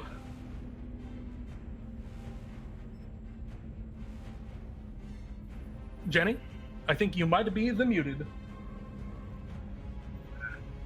Uh-oh. You're not muted, but you're having trouble talking. Oh, Discord. Hopefully we get Jenny back in just... All right, Jenny, can you hear us now? I didn't have a problem hearing you. Is you hearing me? Wild. Discord works in mysterious ways. What do you do? Well, I have proficiency in both water and land vehicles. Can I give the help action to Zewxip to get this shit under control? Sure. Yeah, you absolutely can. Now, keep in mind, someone still needs to release the controls. Mm-hmm. But you can absolutely, because you have that proficiency, I think you can help Zewxip. So then Zewxip can hold action to get the ship under control till after he gets the controls loose? Okay. Yep. Yeah, so is that your strat? Zewxip, you want to hold your action to grab the controls with Jenny, and Nijel, you want to just reach over and pull the last lever? Oh, that sounds like a good wombo combo. Mm-hmm. All right. If that's the plan, Nijel, you duck down, reach over, and you pull the release lever. I'm actually very glad you asked about that, Zewxip, because otherwise it would have been a 1 in 3 shot for you. And yeah, the controls pop up, and it's just like, I think it's like kind of comical, right? It's like a ship's wheel in classic goofy Bartholomew fashion. And you and Jenny go to grab onto it, and Zewxip, I'd like you to roll me some sort of vehicle check, and you're gonna have an advantage from Jenny helping you. Which attribute would you like me to roll through for my ability here? Normally, I would have said strength because like it's spinning out of control, but because you have Jenny helping you, I think you could use pretty much anything besides maybe dexterity. Even dexterity would work. I guess just not constitution or charisma. So you could say your intelligence helps you, your wisdom helps you, right? Your strength or dex, those all make sense to me. So. Oh, it's the crit! You reach over and you grab onto it, and Jenny, you grab the other side, and together the two of you wrestle the thing out of control. And Sotaria, as you watch as you slowly descend outside, for a moment you think they're going to crash, but they crest up just before they slam into the tree line. The top of the sphere closes shut, and you all gently descend into a very strange mulchy forest. And as you all land with it's still like a bit of a landing, as that is how the arcane catapults tend to function. You're not flying so much as falling with style, as a wise man once said. And yeah, as you descend, you see dirt and mulch and soil kind of get thrown up in front of you. And as the catapult opens up and you look around you, you see you're in a very strange forest. So Do I see, being that I'm still floating high in the air, do I see anything of interest? Roll me a perception check, Sotaria, actually, because that's actually very relevant.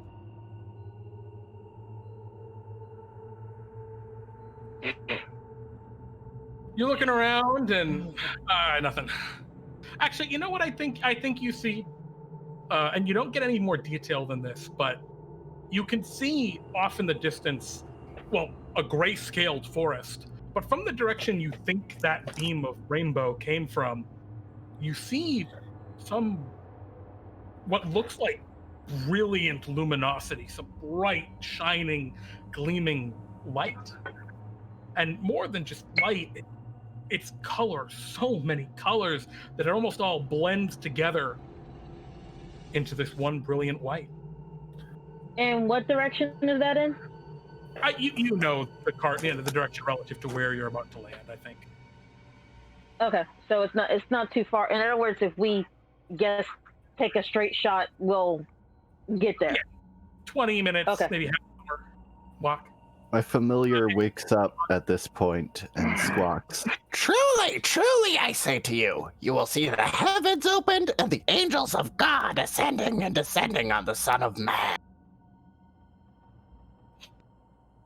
Well, as I get down to the rest of them, I see a bunch of colors coming not too far away, so I say we head there.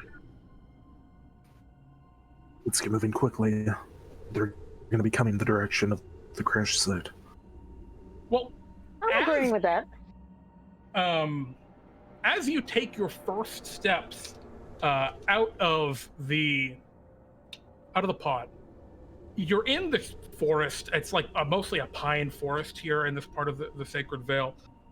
You can see the wood is a bleached gray. All of the pine needles are bleached gray.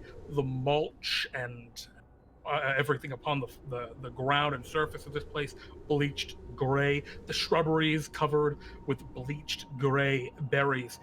It is a soulless and otherworldly place that Zewxip sickens you to your core in a way that you can't really. It's just a fundamental wrongness of nature. And how do what do my feet taste as I'm walking through this area? Your feet taste what would be to a mortal palate as ash and silt. Just emptiness, almost. I shudder and she's coming to terms, or she's trying to. Everything, it piles on. I had that moment of glory, of importance, of saving others, and then it's just another crushing reminder of what all is happening.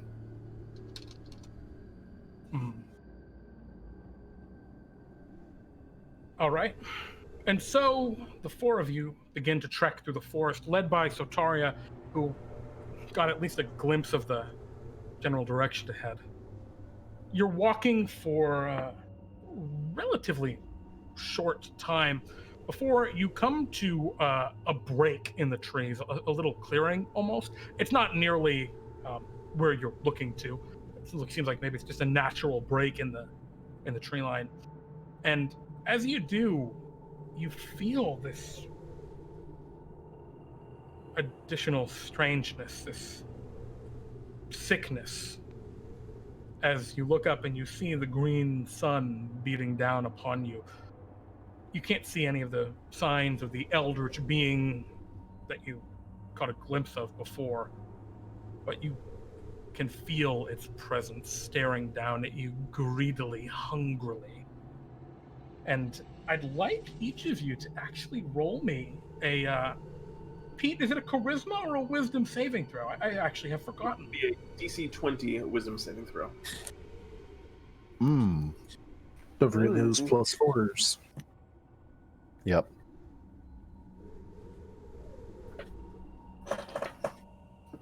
I think only one of us is good. Oh, wait. Uh-oh. Well, no, Sotaria, with the bonus from Nijel, you will also succeed on this. So Zewxip and Jenny, you can feel this presence. Pete, how would you describe it most appropriately? As you feel the light of the green sun, perhaps it's even more pronounced for you, Zewxip, who photosynthesizes. And it starts to kind of absorb into your skin. You begin to just feel a weight kind of rest upon you, a melancholy and just this unnamed fear of whatever lies behind the flames of the green sun. You are both kind of crippled with a frightened condition, but you're not sure what you're frightened of, and you can't really see what its source is. It's not having any immediate effects right now, because whatever the source of that fear is not in your vision. Fear and the knowledge that it will soon come leaves you impacted. You're asking a question, Jenny. Yeah. Nijel, you're the paladin, right? Indeed.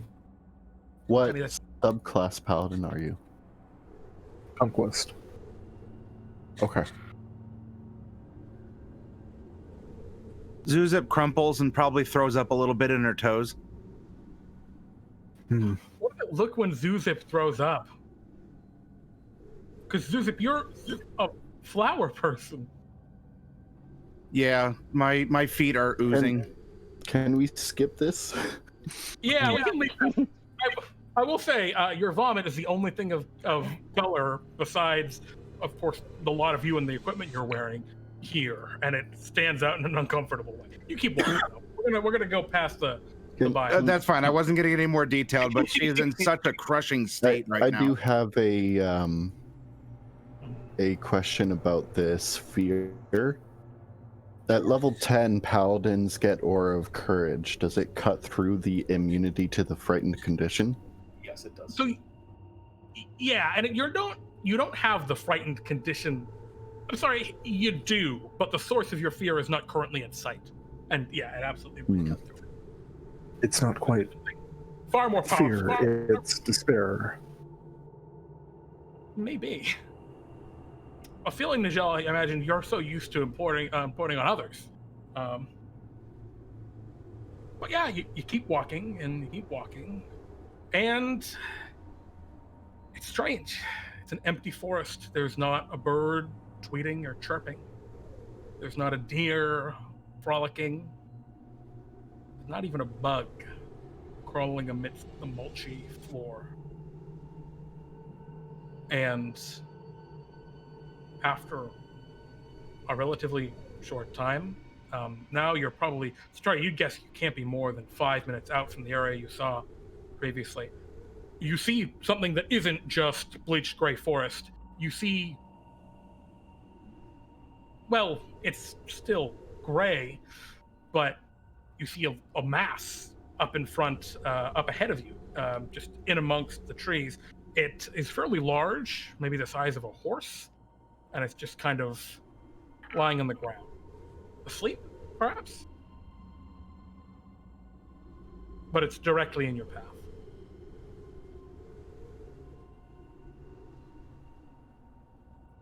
Who wants to go deal with the horse, not it? What do you mean deal with it? It looks like it's already dead. It's gray and collapsed in this gray wasteland. Meaning I don't want to go near it. You guys have fun. So, Sotaria, you're just going to walk around it. Does everyone else want to just walk around it, or does anyone want to go up and investigate it? I'll go up and Divine investigate. sense to see if it's sketchy. It was a celestial. It's not anymore, from what you can tell, Nijel. I'll go up to it. Yeah, you walk up, Jenny, and you see now, that you get right up to it. It's a unicorn, or was a unicorn. It still has its horn, which is probably the most grievous thing that happens to unicorns typically.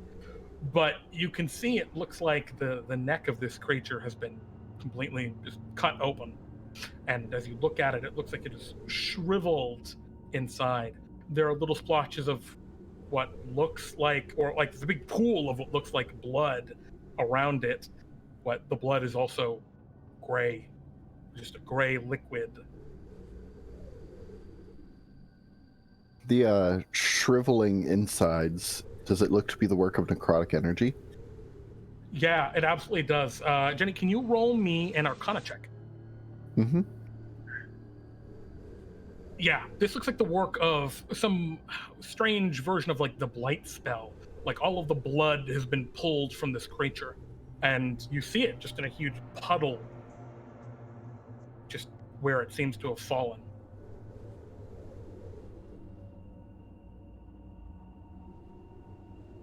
I relay this energy to the rest of the people here.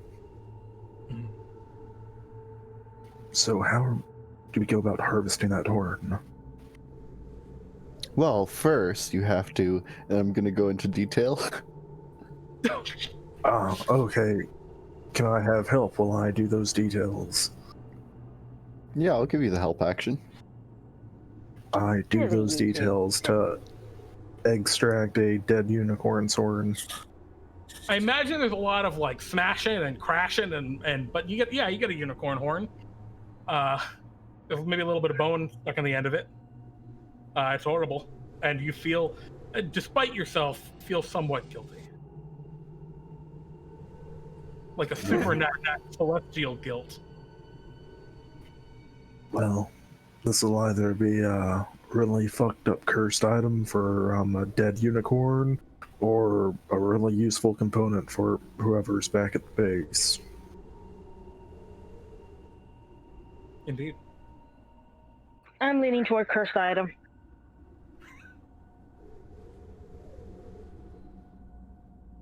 Then let's hope it curses the people that killed it.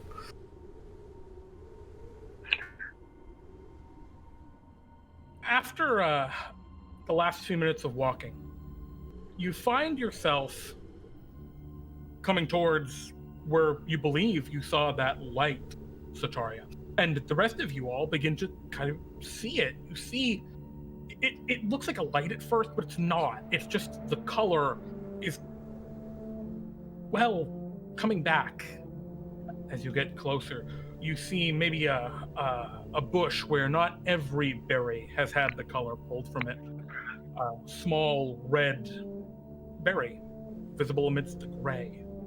You see a tree with a nest, what once held bees, perhaps, still dripping with a little bit of faded yellow sap or honey.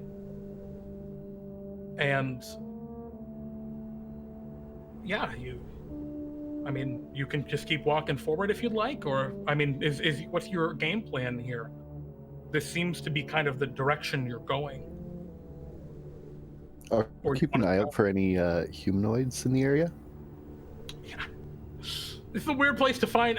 There are 3 other humanoids with you. Yeah, I need these ones though. Okay. I'm falling back, letting everyone else go ahead, and I'm starting to stealth. Gotcha. That's what I was. Yeah, what I was getting at is, are there any like spells you all want to cast in preparation to like? I only got 3 slots. I ain't got time for that. Or like stealthing or what have you. So Sotaria, you seem to be leading the way with the stealth rolls. So I guess if everyone wants to do that, or do some of you not want to stealth? I don't know if you have a strategy or a plan as you approach this area. Well, I would like to pluck the branch that has the couple living berries still, so I can try and save them. Absolutely, I love that. So Zewxip, you pluck the branch, and you can see a few just barely green leaves with this little tiny red berry starting to sprout and bloom. and you pluck it off the branch. And I imagine you like put it into your hair or your shoulder or something. Yeah, I can try and weave it in. I have Druidcraft, if that can somehow, do a little experiment to see if I can either, liven him up, or if I can sort of, what's the thing? Oh, he's spliced, to splice it in. Yeah, I think you absolutely can. Saving this one remnant berry, berry sprig. Absolutely. So is everyone else just kind of walking up, and Sotaria's taking the stealthy approach? Or? Nijel will also sneak in a little bit back from the party, considering he has very discreet armor on. And I guess I'll be keeping an eye out for specifically white against the gray. Yeah, Nijel realizing maybe I'm a little clunky. That's okay though. All right.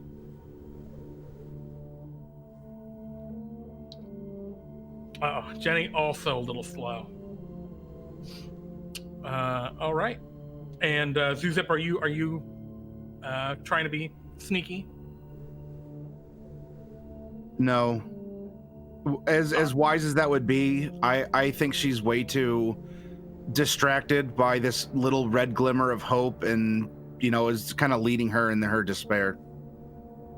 She'll slink along. She's not whistling a tune or anything, but I don't think she's trying to be extra discreet in her movements. Totally get you. So Sotaria, you notice that your allies are maybe not super discreet, and you break a little bit off to the side and continue to slink forward. And as you go, you feel a couple of strange sensations make your stomach flutter. You see what seems like some certain shadows behind the trees seem to almost fall into forever before you shake your heads and look, and they're just shadows cast by the green light. You see what looks like large shrubs, and if you swear almost a pleasant thing, it almost looks like small dancing flowers. But you shake your head and blink, and they're just gray and wilted again. And as you get these weird glimpses of different phenomena, you see up ahead a true clearing. There is a large, ancient-looking stone platform with several large stone pillars, not monoliths, as there are many of them, megalithic structures rising around it, not too different in design from something like a Stonehenge, with large stones stacked on each other, leaving grand arches. And you can see on the raised stone dais below, there is, in the middle, rather, not below, there are two figures. One is a very tall man. They stand over 6 feet tall. They have ever so slightly green tinted skin with very angular, pointed, perfect features and slightly curled at the tips elven ears. They have perfectly straight golden hair and stand observing, it looks like, a large portal of some kind. It's almost like a glassy, reflective, mirrored surface that's rippling wildly. It's in between this large archway of woven vines. At the center of this place, this clear fairy circle. Standing next to me? Are you Vlaryn? Standing next to the tall figure is a very, very short figure, about 3 feet tall. They are wearing a brilliant, not brilliant, a very, very simple, clean, and almost perfect white cloak. That doesn't fit at all the rest of their visage. They have a horrible matted and oily black hair that has seemed to have grown long down toward their shoulders. Thankfully, it doesn't seem to stain the cloak they're wearing. And yeah, they seem to be talking. But you just walk up, you're just walking right up, Jenny. Yeah, I ask, Before are you that happens- Vlaryn and Zan? You saying Sotaria before that happens? Before that happens, Sotaria is noting is basically like grown. Why does it have to be a high elf? I hate high elves. Why does it have to be a high elf? I think Sotaria, you can tell this is not a high elf. This. Oh, it's not a high elf? No, in terms of like, because they're very tall, with these very angular features, this is an Eladrin or perhaps even a higher order Fae, like an Archfey. Still stuck up pricks. Oh, absolutely. Yeah, no, 100%. And actually, Sotaria, you've seen this figure before. You've met Vlaryn in the past. You've seen them. You captured a Quickling from them and Stockholm Syndrome them some time ago. Quite a while ago, actually. Oh! This bugger! Hey! I get to kick his butt again! You see in his hand, he has his same gaudy kind of golden scepter with a brilliant prismatic crystal atop it. But yeah, Jenny, you're just walking out? Mm-hmm. Okay. Yeah, you stride out. What do you say? And Nijel, are you and Zewxip with him or with her? I'm like 2 steps behind her. Are you Vlaryn and Zan? I'm staying behind. Zane? The figure, the tall one, turns, and you see their hair it goes in slow motion as they turn. As it perfectly straight golden blonde hair. And in fact, it's not golden blonde, it's just golden. Like gold. It looks like gold. Sotaria's trying not to groan, because she's stealth and really good right now, but she's trying not to groan. And yet you can see that this elven figure out, they've turned toward you. It was hard to see because they have the golden blonde hair goes down part of the way down their back. But yeah, they don't seem to be wearing like a shirt at all. They have a very muscular build, much more so than you normally anticipate on them. Yeah, they're wearing an almost like half kind of cloak cape skirt thing, which starts somewhere around the belly button area. But yeah, they turn with a shake of their hair. Yes, I am he. I am Vlaryn, 7th of the 8 powerful warlocks who dictate the laws of fashion in this realm and all others. Who are you?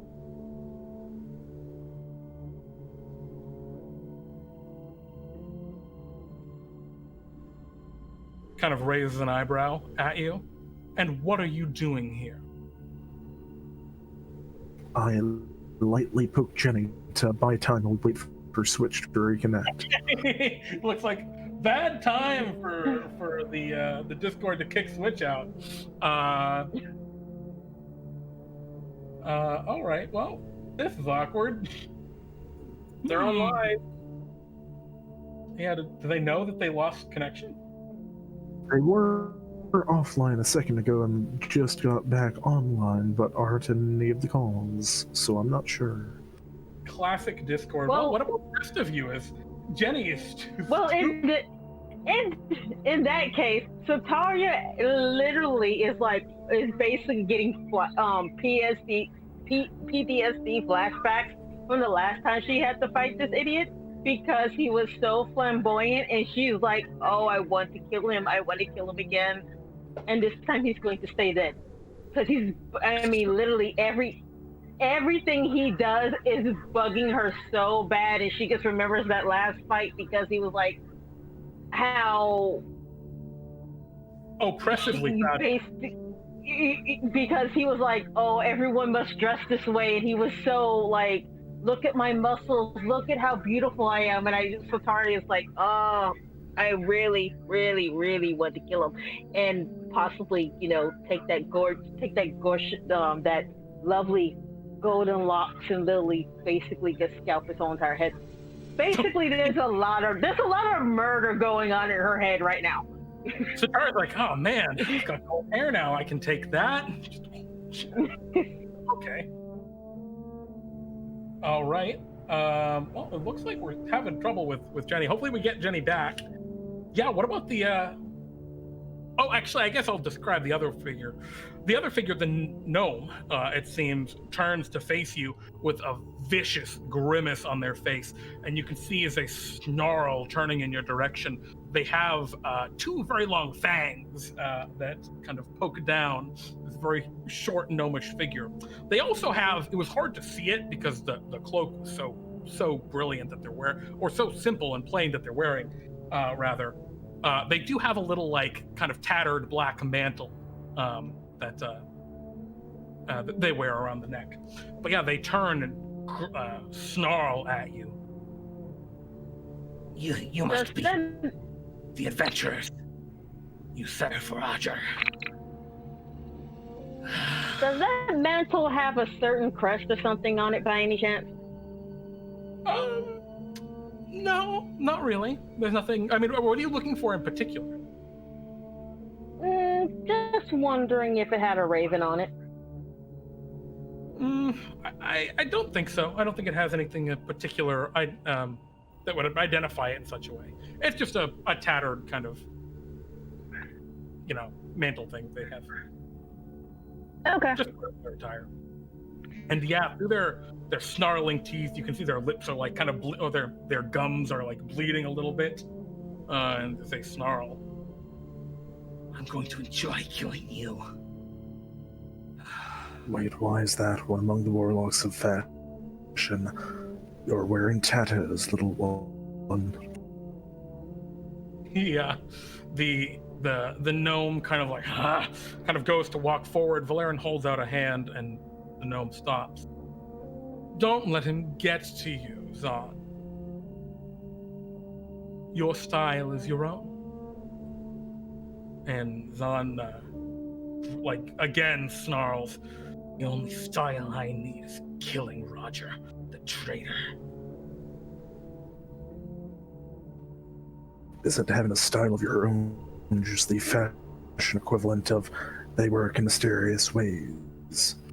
It's a cop-out, not an answer.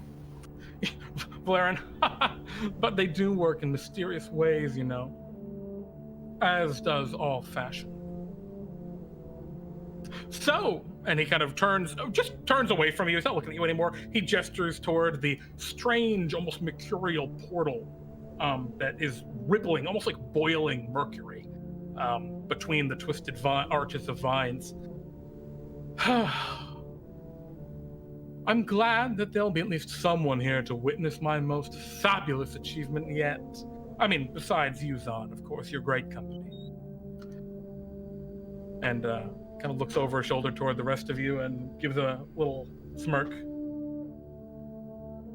Once I finish pulling all of these planes together, I will no longer be limited to the meager colors of this material filth.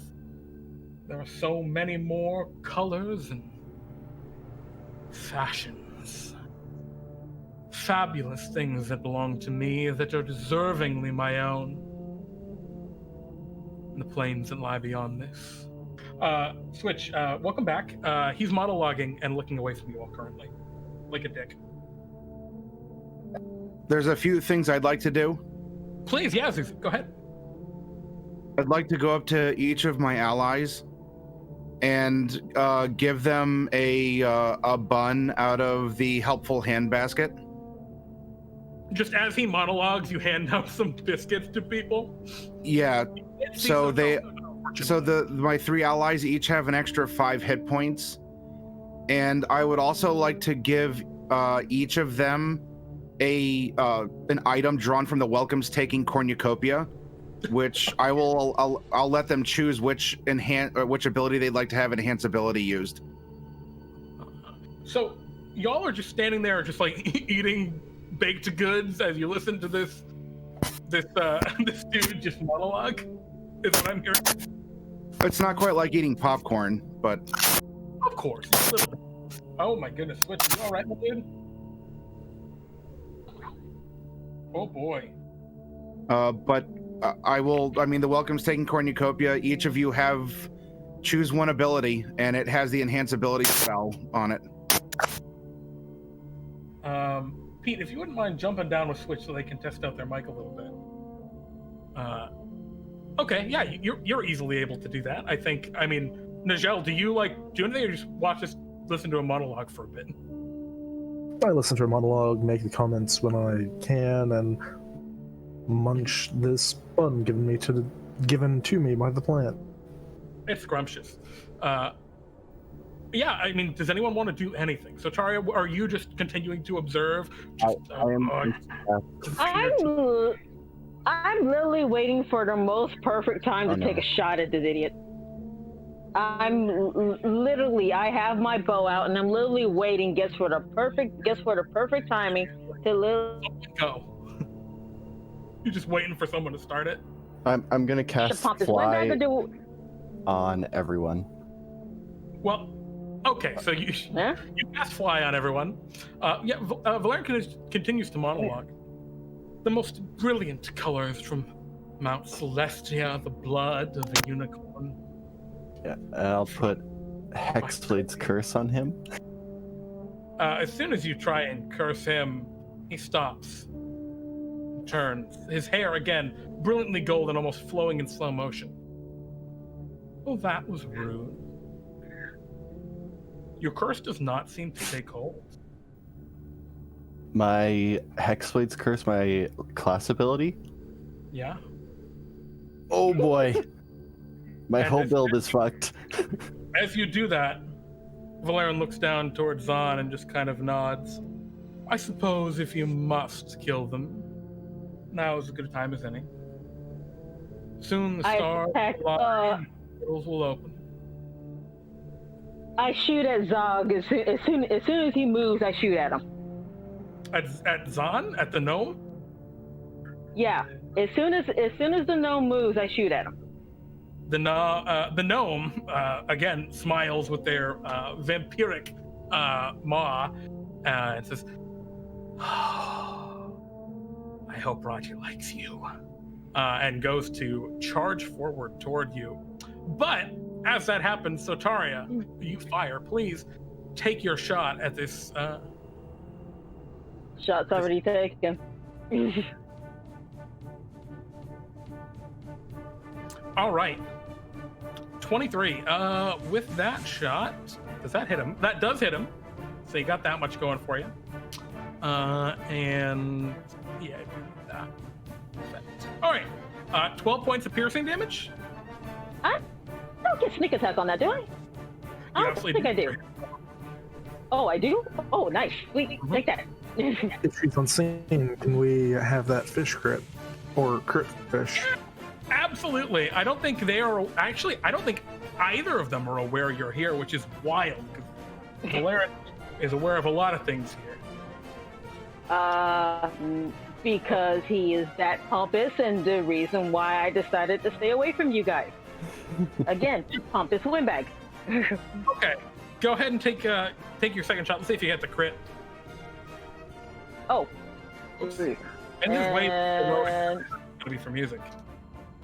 That's okay though. Okay, so wait a minute. Hold on. Wait. Before I let me check real quick. Sure. Okay, never mind. Never mind. It only works on skills. Never mind. All right. So is my Hexblade's curse consumed or no? It fails. It just doesn't happen. You try and do it and nothing happens. So it's not consumed then? No. Okay. You go Hexblade's curse and nothing happens. And I'd like everyone to roll for initiative actually at this point, because I think we're ready to go. By the way, Switch. Yes. Just so that you're aware, Zewxip handed out some delicious baked goods. You're under the effect of an enhance ability of your choice, and what else? 5 temp HP. And aid, so you get 5 more you're capped out at 5 more. Okay. Oh. Well, I guess that makes sense. All right. Sotaria, of course, on fire with that initiative. Zewxip not as on fire. Oh, wow. I wouldn't mind being on fire. Nijel and perfect. All right. Sotaria, you are first to go now. What would you like to do? Being that I am still going to basically stealth until they could really figure out where the heck I am, and when I decide to actually go in, I'm killing that little bastard. Hitting messenger again on the little small fry. All right. Does that hit?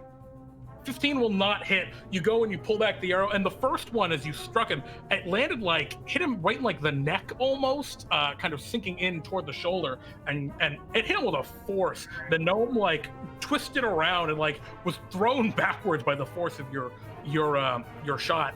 But this time, as you go to fire, Zahn pulls up this simple white cloak that they wear, which where your arrow shatters against it, seemingly completely ineffective against it. Question before I one question before I end my turn. Would that cloak be considered a structure? It is not a structure, no. Damn. Okay, never mind. It is a cloak. It is a special cloak.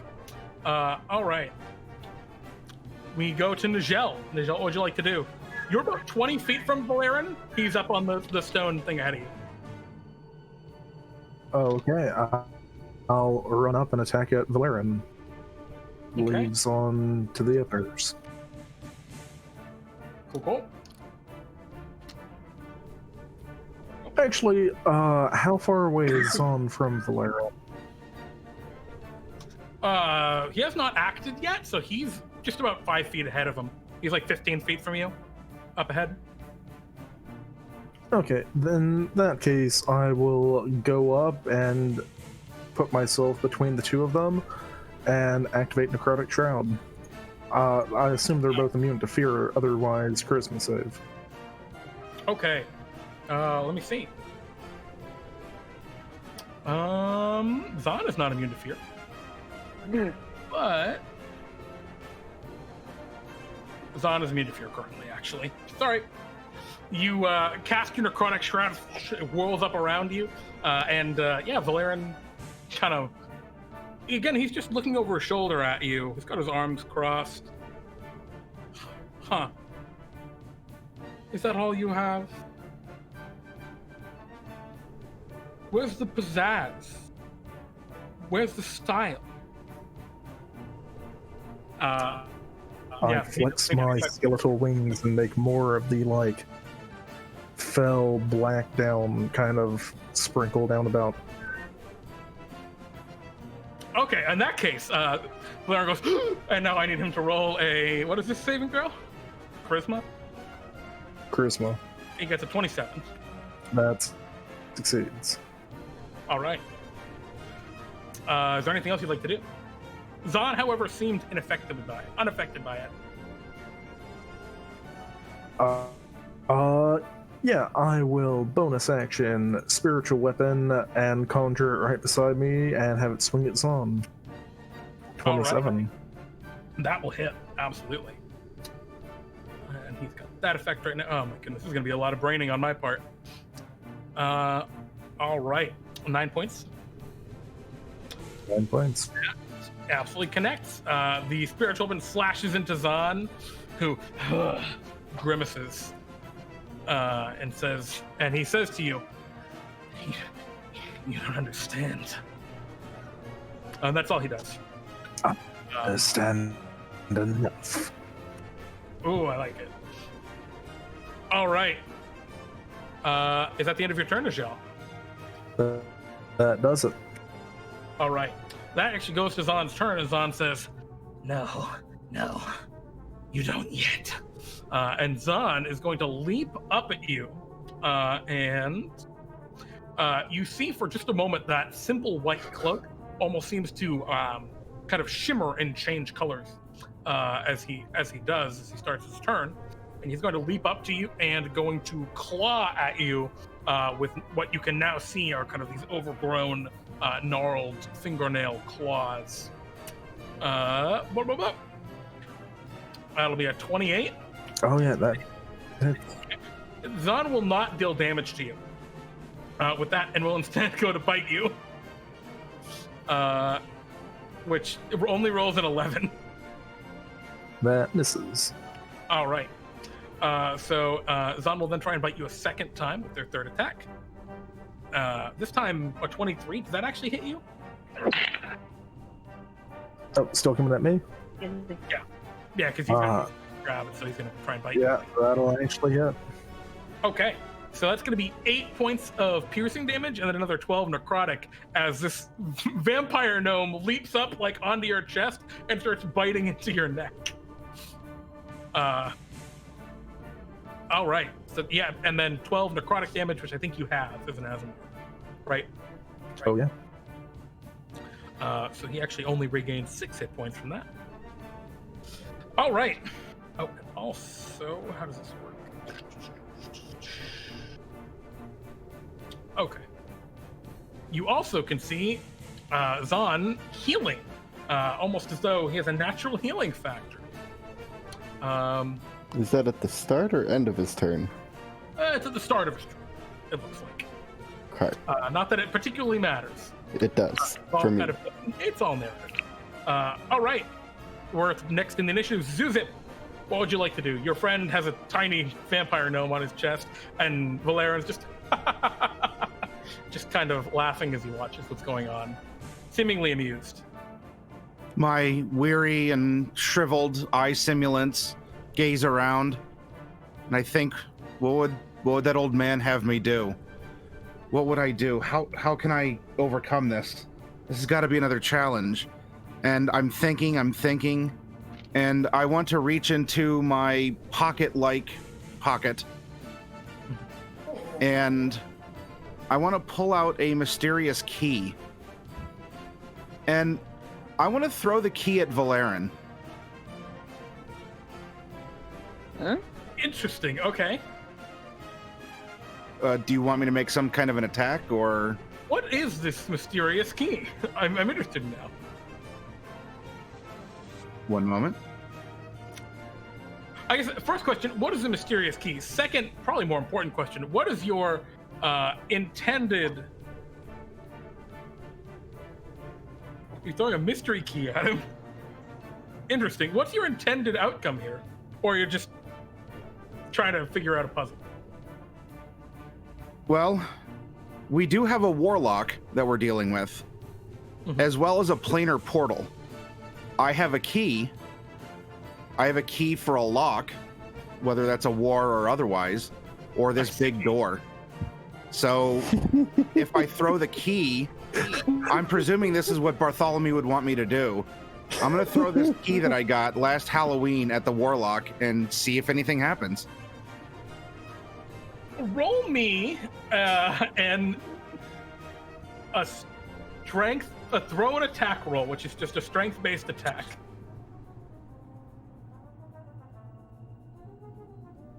Do I get proficiency on this or no? I don't think you're proficient with this.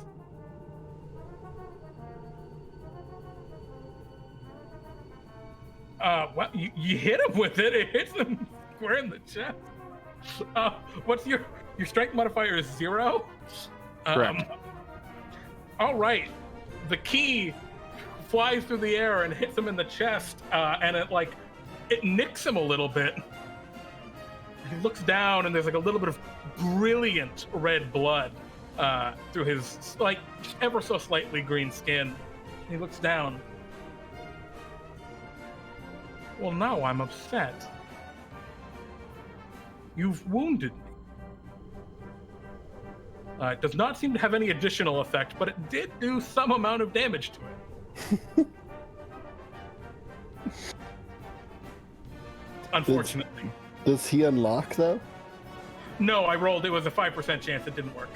You didn't Damn. unlock Vlaryn's heart or something weird like that. No, we didn't unwarlock him. Oh.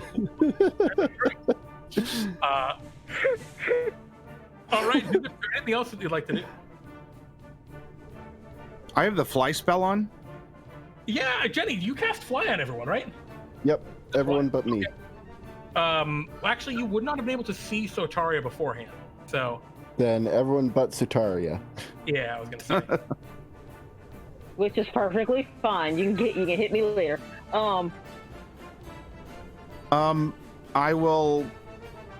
I'll stand there with a stern look on my face-like features. Excellent. All right, we move to the next in the initiative. Jenny, what would you like to do? As Vlaryn looks like they're like legitimately kind of annoyed at this point.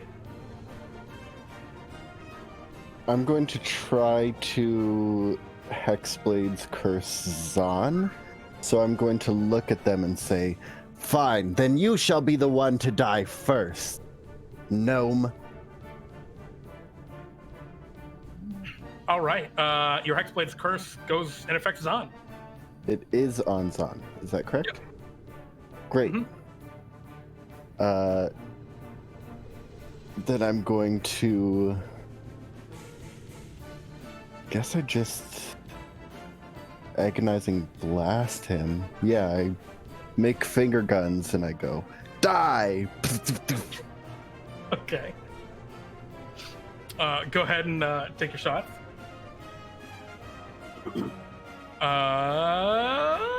The first one will hit. The other two, Zahn is able to, or maybe Zahn doesn't do this so much as it hits the white cloak and just dissipates. Okay. But the first one hits him. It maybe catches him in the back of the head or something. And Go my ahead. Efficiency bonus is 4, so 10. 10 points. Oh! All right. He grimaces and looks toward you with a snarl. Galanodel, I hate your type the most. Oh, you're gonna hate me then. All right. And then I'm going to take out as an item interaction Vampire's Vanity. And what do you do with the vampire's vanity switch? I'm sorry, Jenny. I pointed at him. He does not have a reflection. Wait, what? No, it's supposed to be only vampires have reflection. Oh yeah, he's got a reflection. I did it backwards. Yeah. All right. Is there anything else you want to do, Jenny? No, that's it. Vlaryn sighs and rolls his eyes and says, he picks up the key. I suppose I might as well try. And walks over to the portal and just kind of tosses the key at the portal. For the record, that's fair. Is he leaving my attack range? Yeah, he walks head way towards the portal? Provoke an attack opportunity. Okay, I'll make it. Yeah, I'll get in on that. Okay, so what are you doing? Swinging the sword at him. Sir, real quickly, was anyone else near Zahn? Yeah, Vlaryn was near Zahn. Okay, I guess I'm in melee with Zahn then. Sure. Nijel, you swing your sword at Vlaryn, and it just kind of whiffs as you do so, and Vlaryn stops like midway toward the portal and then looks back at you. Where's the passion? Where's the pizzazz? You swing your sword at me like some sort of animal. Rolls his eyes and keeps walking, tries the key. Animals. I'm sorry, barbarian. I'm a paladin, not some barbarian. Vlaryn smirks at you. Yeah, that's all Vlaryn will do. He used his action trying to get trying the key on the portal. Sotaria, it's your move. What would you like to do? I come out of stealth. Yeah. And I'm gonna move half of my movement speed basically to get close enough, and I pull out his mirror. Sweetie, remember me? Do you want this back? You run, I guess, like through the large stone archways into this fairy circle and hold up Vlaryn's mirror and try and taunt him with it. Yep. Excellent. Can you roll me a... What are you trying to accomplish with this? Just to distract him? Yeah. Yeah, go ahead and roll me a, I don't know, intimidation check, we'll say? Deception check. Deception makes more sense. And I'll contest that by Vlaryn's charisma. All right. Oh, actually, if it was a check, wouldn't it be a saving throw, would it? All right, he'd still succeed, unfortunately. Yeah, Vlaryn looks over his shoulder at you. Nice try, but such paltry things don't matter to me any longer. He says, looking toward the portal. Soon all of the color of the multiverse will be mine. As it should be. Well then, in that case, fine then. First off, I'm gonna hit you with... Where is it? Oh, I'm not looking. First, I'm gonna hit you with this.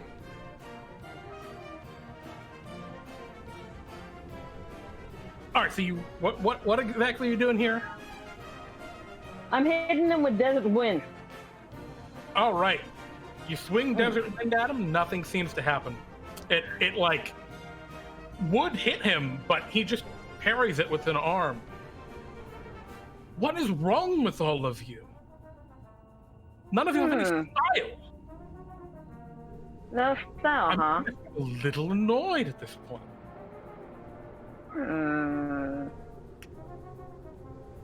He wants style. Jenny says, I think that we have to Fine. describe what we are doing. Fine. Warlock of I'm Fabulosity.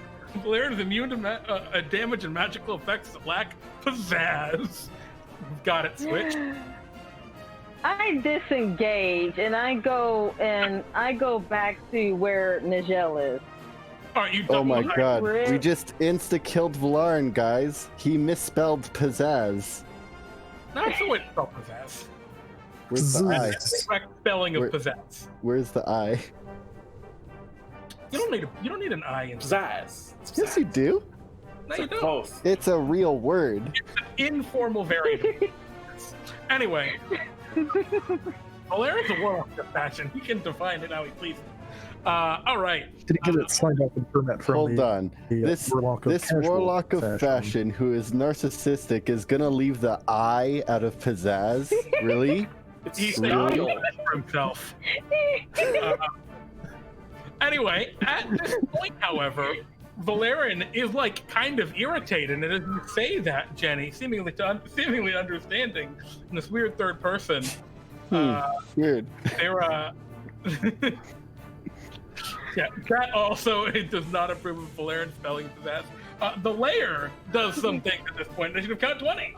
Oh, I'll go with the lair. He gets to play. Yeah, I'm here too. You watch as the portal, which was probably already unstable at best, begins to grow even more violent. And as the planar convergence kind of continues within it, a wave of energy courses out, affecting everyone in the space. I need literally everyone to make me a Constitution saving throw. Actually, Vlaryn isn't immune to this either. Yeah, I figured. All right. Is there a reason he would? Nigel's still near me, right? So it's a 27? That's a pretty high one. Vlaryn's going to choose to succeed, so is San. Okay. Anyone who rolled above a 17 or above would take half of that, so 15 points of damage. If you failed the save, 16 or below, you take 30 points of force damage as this wave of just energy clashes outward. If this reduces any of you to 0 hit points, you're disintegrated. Pete, that one went to. Oh, it went to GM layer. So I'll send it out again. But it's the same thing as I just described it. So, success 15, failure 30. Force damage. Switch, where's your familiar? I'm just wondering. Where's your familiar? Jenny's familiar is about 60 feet away. Oh wow. Okay, very convenient. What's the range for this thing? Oh no, this is everyone. This is like, it goes on past you for like a long way and like rakes through the forest and beyond. This is probably a death sentence for your familiar here. That's a big yikes. Unless you have some feature that can save them here. Oh, it is half damage. Vlaryn and Zahn take half damage. Oh, actually, Does my thing work even if my familiar is dead?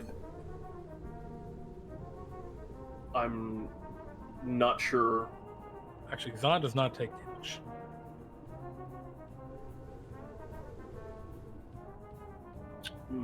I don't know that it would. I might argue that, like, if the body's nearby, you're okay. Okay, cool. I'll give it to you. But it's disintegrated, so body turned to ash. So does the ash count? Question mark. Jeremy, you could make the call on this one, but I think you know what I would rule.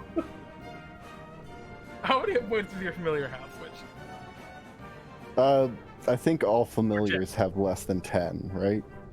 I don't know. I think a raven has like 4 hit points. Like. Yeah, but like familiars are different. Switch, I'll tell you what. Roll me a d20 plus 2. If you beat 17, your familiar is alive and has 1 hit point. This I'm giving it to you because you were willing to murder one of the other Galanodels earlier. I think you deserve a win at some point for that. If that didn't have deeper, far-reaching implications, I would have just let you do it. Unfortunately, your familiar blows up. Okay, cool. All right. That's the lair. That's lair. Nijel, it's your turn. Okay, I have a vampire hanging off of me. He's just hanging on to you. Here's the thing: you're grappled, but you're not restrained or anything. Cool. I still think I'm gonna have a more utilitarian action to pop that up, and then smite him with my spiritual weapon. All right. 24 against Zahn. 24 will hit Zahn. Absolutely. Oh, the protection from evil and good. Very cool.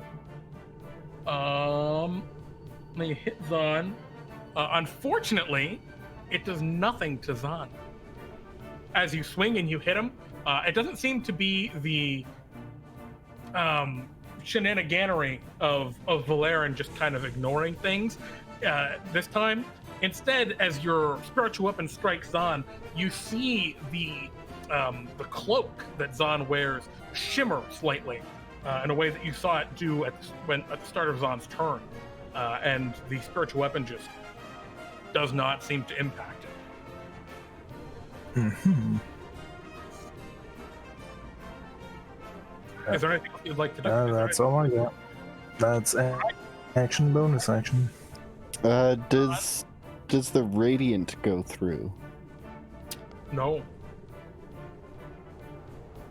Zahn seems completely unaffected by this. And you see, at this time, Zahn's cloak shimmers once more, seemingly changing its form back. And it kind of goes from almost like a glistening white, which is what it was last round, into a very matte, plain white. And that is what it's at right now.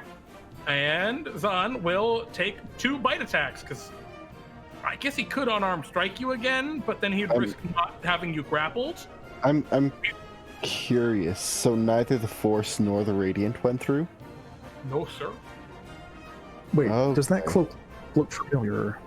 I thought that close to it, it seems very similar, like a cloak you'd seen hung from a brass coat rack in the far right corner of the back room some time ago. On the shelf.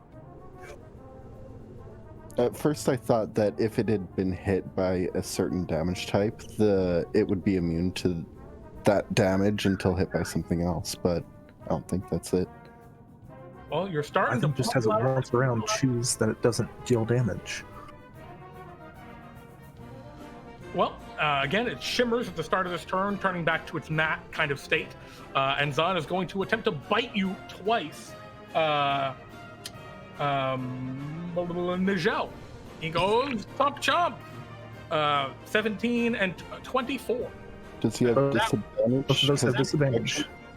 Oh, from the protection we've linked. Good. So 17 and then we need to roll for the next one.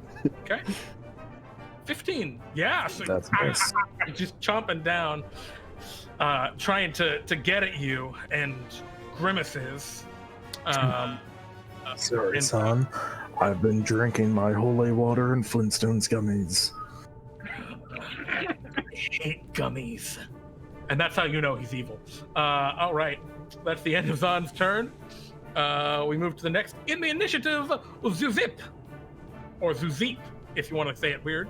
What do you want to do, Zewxip? Pizzazz? Pizzazz? I'll give you pizzazz.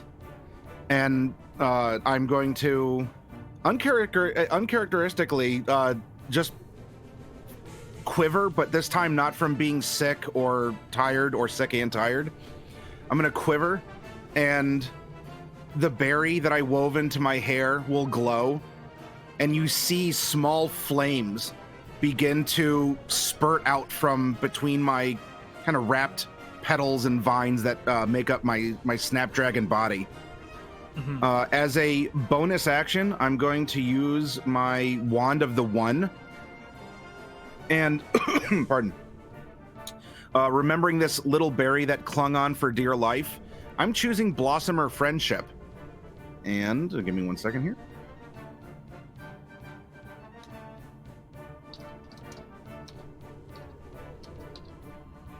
On this dais, or covering it, is on a 30-foot radius centered on me, a bunch of other little blossomers and things erupt. I'm choosing my 3 allies to ignore the difficult terrain. And then for my action, since that's a bonus action to activate, I'm going to erupt in flame as an investiture of flame. It doesn't consume me, but erupts over me. And I am going to fly over towards towards the Warlock and land, so that everything is centered. All these florins or the little flowers and everything erupt out, covering the pedestal, and I'm right next to him here. Although I guess if I did that first, I could catch him in the initial ignition. If you don't mind me reordering that a little bit for dramatic effect as well. And so 1d10 fire damage, presuming that counts as pizzazz. All right, so you land and the fire erupts. What does he have to roll, or does he just take it? Just takes it. All right, can you roll me the d10 of fire damage? All right, 7 points. Vlaryn goes, as he gets burned ever so slightly by this fire. If that counts as casting a fire spell, this first time technically it would be a couple bit more for my charisma. It absolutely does count as casting a fire spell. So how much? Okay, so it'd be 11 total then. Alrighty. So you do this, the fire erupts, and Vlaryn goes, that's more like it. Also, ouch. All right. That's what he's gonna. Well, I guess that was just your turn. Bonus move action. Or just the florins grow up and fill the area. Now, is it just the difficult terrain thing? Is that the whole effect of the Florin friends, or do they do other things? Or should they let you cast spells in different places? Yeah, I can deliver touch spells through them. Cool. And then it counts as difficult terrain for the 2 enemies, but not my 3 allies. Cool. All right. I can also concentrate on 1 additional spell from my friendship list. Excellent. All right. Next in the initiative is Jenny. Jenny, Zewxip, filled with rage, ignites into flame. What would you like to do? I'm going to continue to stay in melee with Zahn. Okay. And we're going It's to... healed up to almost full. Yeah. I thought that I still had the spell that mattered for the healing, but it doesn't look like I do. Uh-oh. So, that's Healing awkward. factors. Okay. What we're going to do then is we are going to fight vampire with vampire, and we're going to do blight on him. Ah, all right. So what are you doing Make me a con save. for Zahn? Yeah. Cool.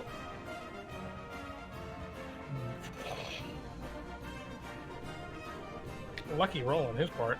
Yeah, so all we'll right. take half of 44, Okay, so that 22. 22. Unfortunately, they are resistant to necrotic damage. So 11. Mm-hmm. And then they take an additional 4 from my Hexblade's Curse. Sure. I don't And think it goes in then, that order, but we'll do it like that. and I'm going to, well, it has to, because Hexblade's Curse procs off of my spells and attacks. Yeah. Anyway, doesn't matter. Go ahead. Yeah, I'm going to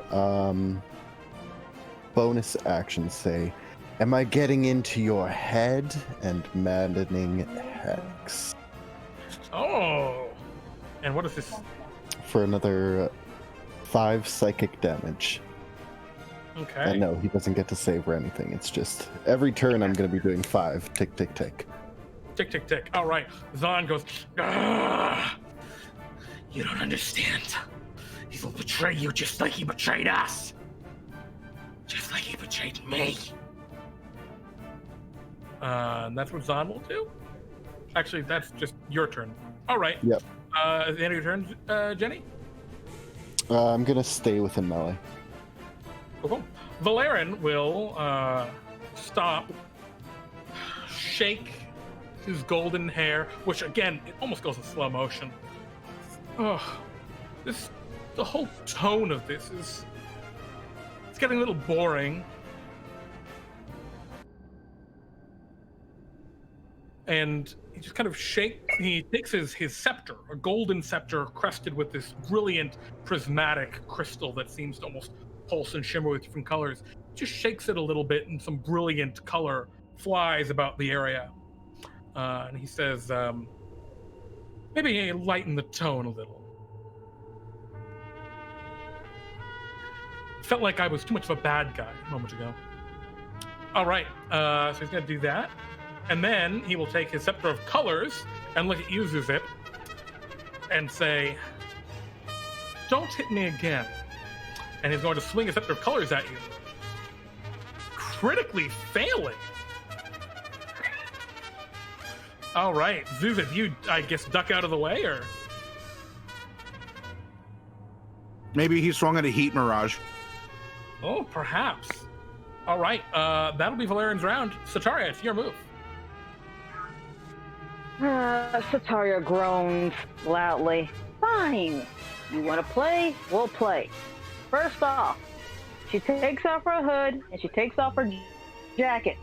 She's also holding the dagger of venom in her offhand, and she starts basically doing that whole entire side swing sword motion with desert wind to kick up the wind. So basically, like, basically making the wind, the desert wind, like making her hair flow and everything. And right when she gets at her, right when her hair gets at a good, billow, mm-hmm. She takes off running. She takes off running for dumbass, and basically, right when she gets to him, she basically spins does a strike with Desert's Wind, and then does a offhand strike with the Dagger of Venom. Excellent. Go ahead and make those 2 attacks. Vlaryn's like nodding the whole time, like, yes, much better. As you run at him and attack him. That'll hit him. As will that. Now, I have a really, really frustrating question to ask you, Sotaria. Those both hit, and they're both going to deal damage. But both regular magic items, right? Neither of those are glamored?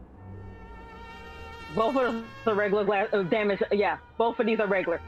Okay, they deal half damage to him, unfortunately. Damn. But you do hit him. And hold up.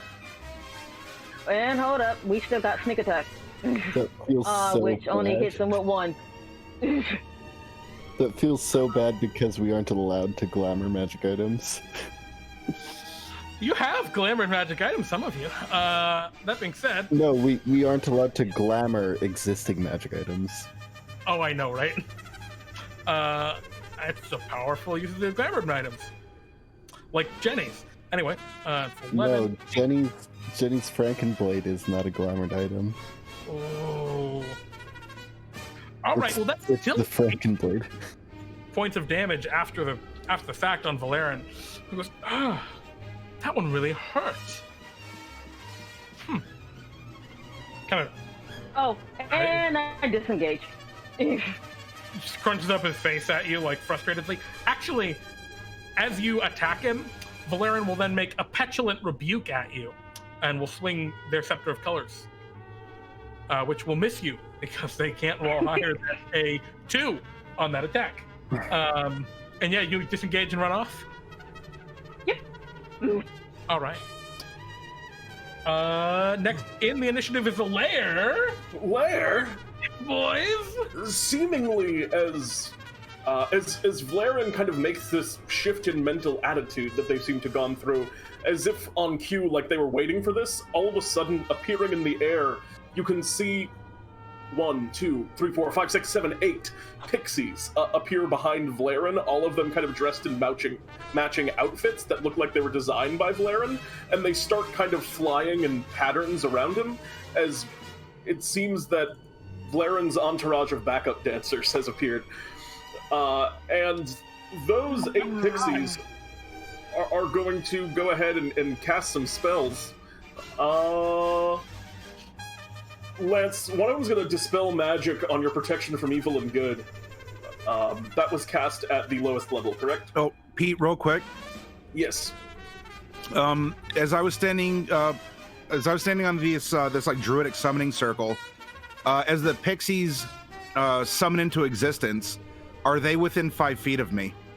The pixies are kind of like basically spaced out in the air, like kind of flying circles above them, so they're kind of high up right now. Okay. You're not flying above Vlaryn right now. You're on the same like ground plane right now, right? Yeah, because I'm catching him in my fiery aura. I just wanted to see if I could tag the pixies as they were summoning through. You may be able to tag one of them, because in the succession of things that they're going to do, Sotaria, maybe a wisdom save.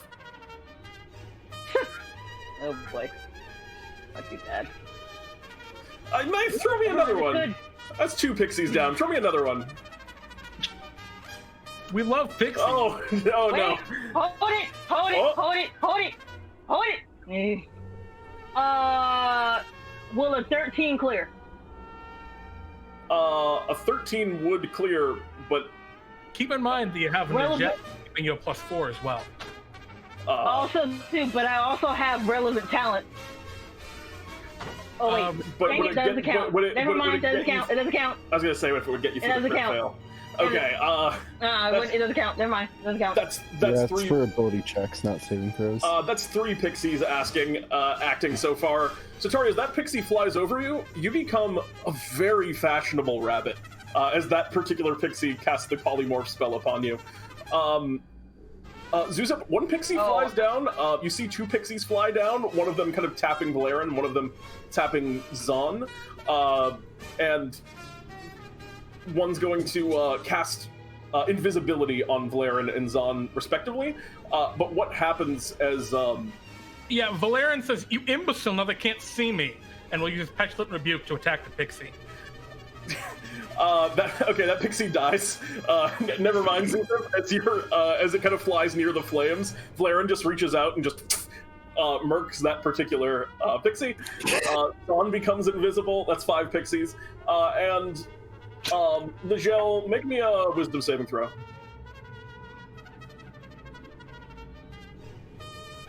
We love 8 pixies! Is that total is going to be 10? You are confused as that particular pixie casts confusion on you. And then the last 2 are going to throw a fly on both Vlaryn and Zahn. 8 pixies. Looks at them. That's better.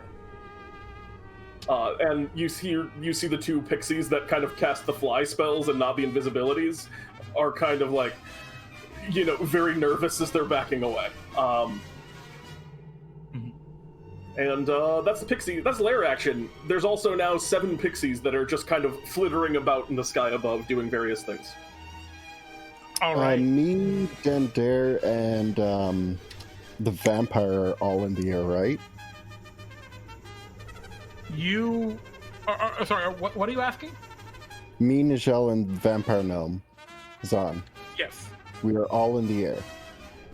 I don't think so. I think 2 of you are on the ground. I was the only one on the ground. On the ground? Still?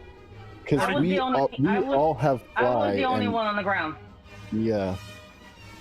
Yeah, I don't think well, they're and actually... Zewxip landed, so that Zewxip and... Yeah, I was under the impression no one was currently flying. I definitely am. I just wasn't sure if Nijel was. Yeah, no I'm one not has super high up. I'm like a little bit, Zahn is a small gnome, so I'm not flying high to hit him. Mm-hmm.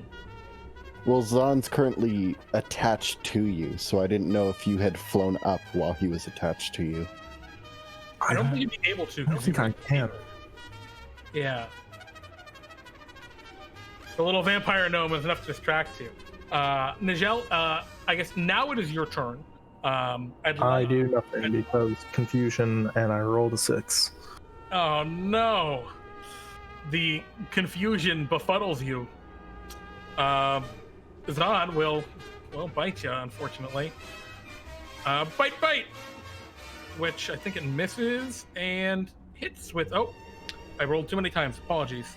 For 7 piercing and 4 necrotic damage. Also, Zahn would be invisible, but the cloak doesn't become invisible, so you can just still see where he is because of the cloak. That's true. The cloak does not make him invisible. And then Zahn is not invisible anymore after they bite you. So. Yep, it'll be 11 total damage from that one. That's the end of Zahn's move. And Zewxip, it's your turn. You see the cloak does not change. It keeps its matte coloring this round. More pizzazz. More pizzazz.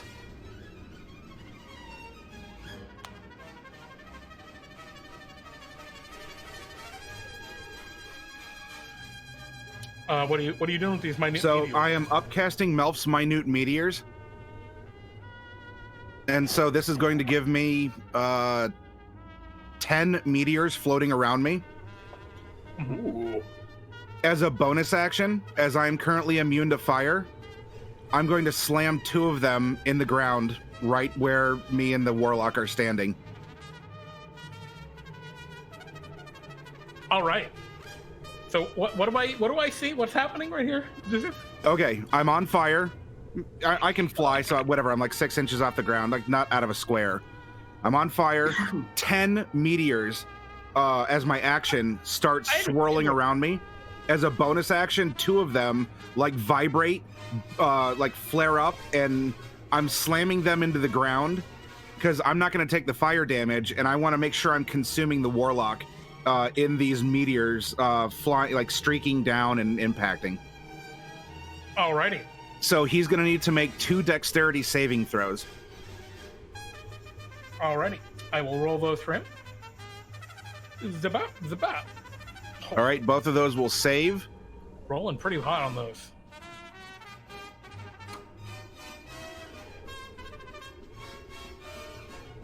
Oh no. Not the greatest on the. So half damage on each of those. Hopefully, it's still flashy enough for him to take damage. It is. 4 on the initial casting, right? Oh yeah, right. It should do an extra. How much damage from the charisma? Halved is 4. Yep. Oh, that's the first time I cast this. So yeah, add an extra +4 since it's a fire spell. All right. You strike him with the meteors and they explode in a 5-foot radius. Yeah, those two backed off. All right. Now I don't think. Nope, you did not hit him with a melee attack, so he can't rebuke you. I guess that is that your moves, is it? Yep. All right, Jenny, it's your turn. You see that Vlaryn has just taken some meteor damage, and one of your allies is a rabbit, and the other one is kind of stupefied by these little floating. Yep. So I'm gonna get the rabbit, the stupefied, all 7 pixies, and whoever else is in a 20-foot radius sphere. I think that's everyone.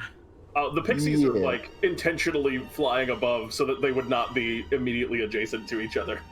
20-foot radius. That is their weakness.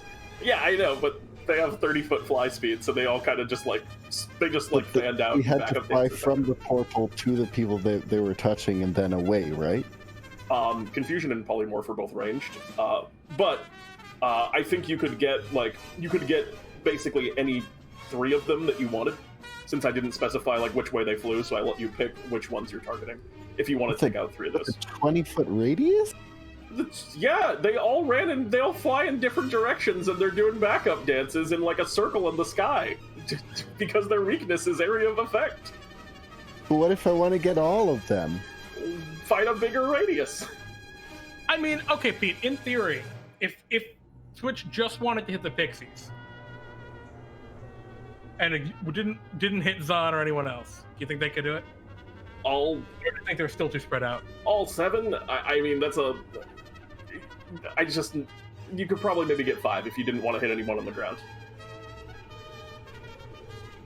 Let me think about this. My other option is I can do a bigger AoE. But I don't think you want me to, but okay. I'm gonna fly away from Zahn, so go ahead and make that op attack. Yeah, Zahn will not make an opportunity attack. They want to keep a grip on Yeah, that's what I thought. Get out of here. How many pixies are near Zahn? None of them. They all within 5 feet. Flew off. Yeah, they did their moves and then flew away. Okay, no one's near Zahn. Okay, then I will fly out and do a cone of cold. Yeah, that you're gonna get a lot more pixies with. The pixies have advantage on this one. Yeah, they have a -1 to Constitution. They're gonna die. They are going to die.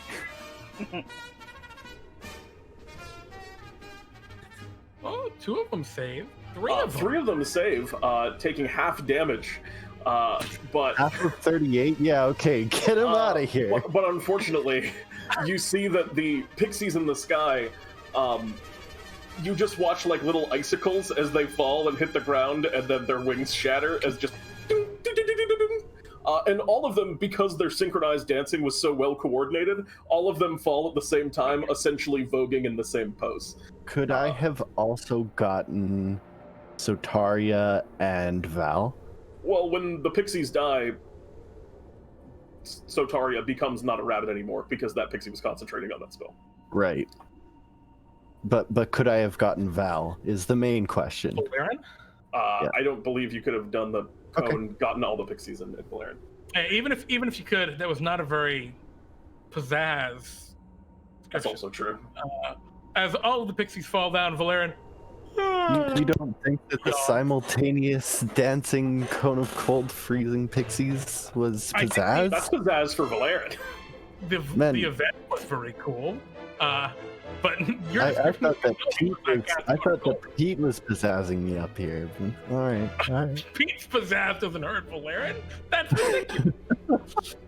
Pete's on Valyron's side. Can confirm. That being said, all the pictures are dead. No one is Pete's the portal boy. Get out of here. All right, Vlaryn yawns and looks at you, Jenny, and says, "Interesting. That's a very cool move. I think I'll add it to my repertoire."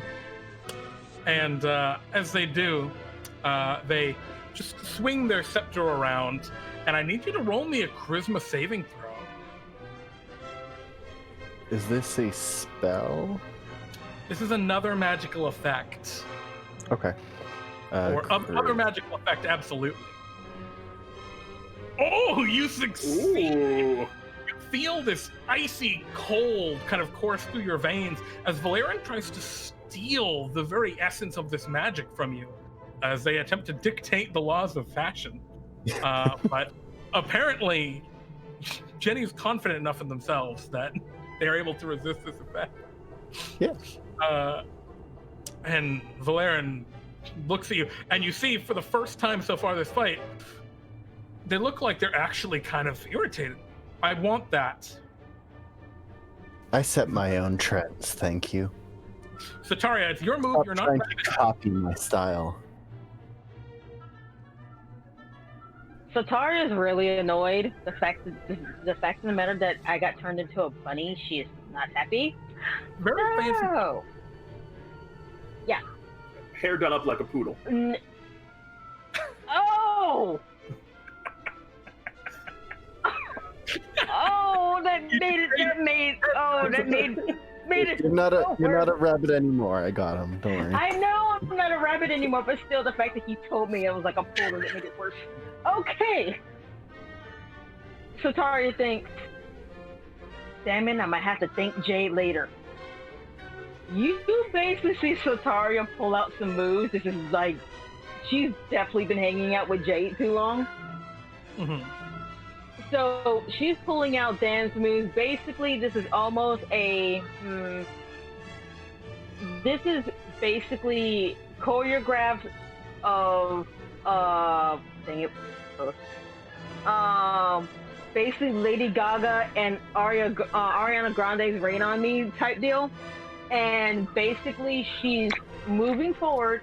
She basically then slides on her knee. Wait, is he flying? No, he's just on the ground still. He hasn't really moved very much at all. Making sure. So anyway, she does a sliding move, and again, both basically again doing Desert Wind and the Dagger Venom. Oh wait, that reminds me. The Dagger Venom has that poison effect, or is he immune to poison? No, I put the poison on last time. Oh, Yep. okay. All right, I'm just making sure. I wasn't sure. Yeah, no, absolutely. It's always good to remind that kind of stuff. Oh no! Okay, All right. So both of those hit as you do your crazy dance moves at him. Go ahead, give me the damage. Sneak on one. And again, Vlaryn seems resistant to all of this damage as they oh, it's a Constitution save. They succeed on it. All right. So you'll connect for 10, 19, 30, which halves to 15. Oh, but then the poison also halves. So it's actually going to be 13 damage total. After all things are considered, as you stab and slash Vlaryn, you see this perfect, almost like Adonis-like elven form. Take the slashes from your blade and brilliant crimson blood, like the reddest of apples, pours from his wounds, and he looks down. Even in injury, I'm fabulous. But even in injury, you're dumb. Shut up. Before I cut off your hair, and after that, she disengages. His eyes narrow. Don't you touch my hair. Keep talking, and I will. Well, actually, Vlaryn will make another petulant rebuke at you and swing with their Scepter of Colors. Oh, this one hitting. For 9 points of bludgeoning damage, and then if you have fewer than 75 hit points remaining, you're blinded until the end of. Well, actually, it's at the end of that turn, which should have given you disadvantage on the second attack. Whoops. Hold on. Don't worry about it. Just worry about the 9 points of damage. Oh. Gotcha. Okay. All right. I did it. That's fine. Cool. You duck away, and it's the lair. Oh, the lair's turn. For this round, you watch as the portal kind of shifts, and you can see more of what looks like the shadow fell within it, and shadow just begins to leak out, spreading throughout the space at an incredible rate. Until the end of the next turn, a dark incursion has incurred. The lair is now entirely difficult terrain as it's filled with this semi-solid shadow, and regardless of your level of dark vision, you are only able to see within 5 feet around you, unless you have true sight. Does Devil's Sight apply? Devil's Sight would not, because it's like a solid thing. It's also restricting your movement here as well. All right. Nijel, it's your turn, finally. I'm not confused. Not confused, not anything. What would you like to do? Well, I have a very not invisible zone right in front of me. I sheathe my blade and suddenly make a kicking-like motion as it seems that while I was putting away my blade, I had drawn and positioned my spear with the butt of it pressed against the toe of my boot as I thrust it up into the midsection of the gnome. I love it. That will hit. Now, this is a very interesting mechanic. You hit him, and the Gaebulg hits and connects to Zahn. It's weird, though, because the cloak is in its matte form, so it doesn't seem to damage him, although it still is embedded in him? I'm sorry. Go ahead and roll the damage. Go ahead. There are certain parts of damage it probably still takes. Oh. Yeah. Yeah, like it'll take the radiant damage still. And it'll take 11 points as well. Yeah. Okay. So he has resistant to the necrotic. So it's going to be 6 from the necrotic and 6 from the radiant, which is. And naturally, of course, going to smite him. Oh, and he'll take the full damage off the smite, or I guess, yeah, full damage. 21 points of smite damage. Or no, 22 points of smite damage. All right, that hurts Zahn. The light as you spear upward with the Gaebulg and stabs into him. It gleams with a brilliant light, and he hisses and tries to cover his eyes. As you seem to have seriously harmed him. Did you roll the extra damage for him being undead? Yes, that's the natural 1 on top of the 10. Cool. Yeah, that'll hurt him. Is there anything else that you'd like to do? Oh yeah, I choose to hit him again. He automatically takes 9 points of piercing damage, 7 points of radiant damage, and I will smite him again. Once again, you see the piercing just not seeming to affect him. Almost, and I imagine it's almost like, because you're still hitting him, so I imagine it's almost like the blade is almost more wrapped in the cloak than pierced into him. It's just the flare of light burning his flesh beneath it. You're gonna smite him again? Oh yeah. Oh my god, all right. It's an additional 29 points of radiant. All right. Zahn looks grievously injured. He just, it just hisses and tries to close its eyes. Or He close took his eyes. radiant damage. Does that stop or seem to stop his healing? It does, yeah. It does. And I'll go ahead and bonus action take a big old sip of one of my greater healing pots. Glub, glub, glub, glub. Oh, that's an important one there. All right. You chug down that potion. We go to Zahn's. Actually, is that the end of your turn, Jill? Action, bonus action. Yep, that's all of it. After a very effective turn, Zahn looks pretty injured. Zahn, grimaces and looks down at you. And as they see their wounds are not healing, they say, looks like I could use a little help. And they kind of pull their arms upwards, and the tattered black mantle around their neck flares out, and out from under it, 2d4 swarms of bats appear. 3 swarms of bats appear and attack you. Pete, you want to be the swarms of bats? Do you have them in the game? Yeah, they're in there already. I think they need to be set so that you can great. roll players. Attacks! Ah!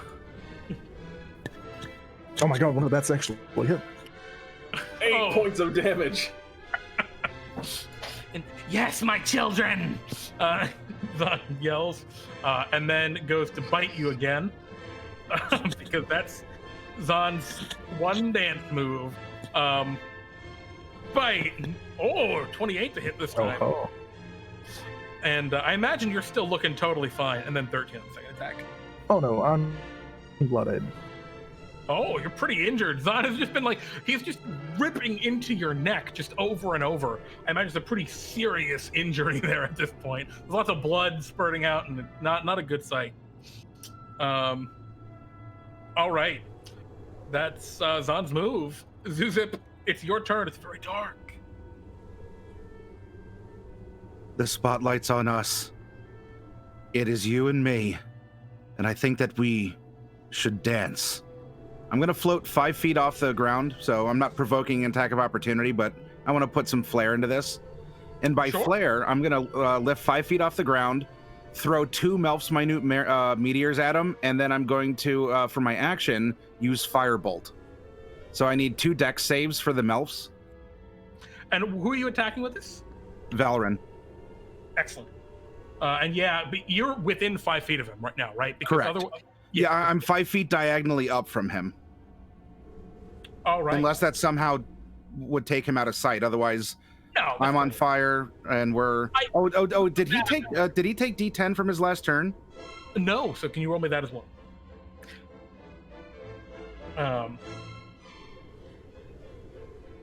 Okay. Unfortunately, the extra D10 from that last turn doesn't seem to do anything.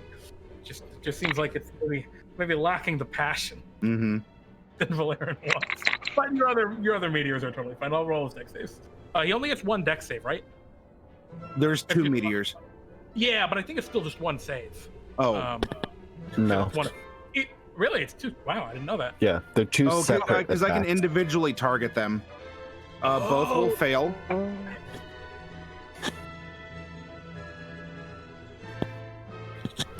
So will I. All right. And then I'm going to firebolt. Cool. And that will. That would unfortunately be a disadvantage firebolt because the range attack and melee, which either way, unfortunately, is not going to bypass his fabulous presence. So it does not strike him. He simply bats away the firebolt, which deflects somewhere off into the shadows. Okay, I'll land on the ground again and give sort of like a twirl and what's like the twirl and a flourishing bow, and say it's your turn. And he says, actually, it's Jenny's. Jenny, it's your turn. Okay, I'm gonna start with Maddening Hex. Okay. And this is against Zahn? It has to be against Sun. I don't know. So Zon and every creature within 5 feet of it is going to take my charisma damage, except for, So that's also going to be Nijel. except Nijel. Why 'Cause not it's Nijel? of your choice. Oh, okay. It's actually of your choice that you can see. So like, you can't even see them right now. They're more than 5 feet. So I can't see the bats. no, this place is filled with semi-solid darkness, and you were flying in the air, right? Yeah, I did fly away to do the cone of cold, I think. That being said, you don't have to. It looks like you don't have to deal the. I don't don't have have to to see them to first deal the damage. Yeah. Yeah, so it doesn't So I'll matter. do You hit the. him. Yeah. So he takes 5, and then Oh. I'm going to. I'm gonna fly down, and I think that the only person flying right now is Zewxip. Mhm. So I'm gonna drop fly then, Okay. and I But can't it's a good see. thing I did set down then. I can't see anyone or anything. I mean, where are you flying toward? You want to fly toward where you Yeah, saw I wanted to fly towards where I last saw the vampire. Roll me a perception check. Because, I mean, with Yep. everything shrouded in the semi-solid shadow, I think this is like, Yeah. yeah, you're somewhere near them, right? You can hear the grunts of Nijel and the of the battle. But Wait, would explosions of radiant light give Jenny advantage on noticing, the center of that storm of light? I mean, Pete, you're the layer action. What do you think? I mean, you can. Can you describe that to me again, Nijel?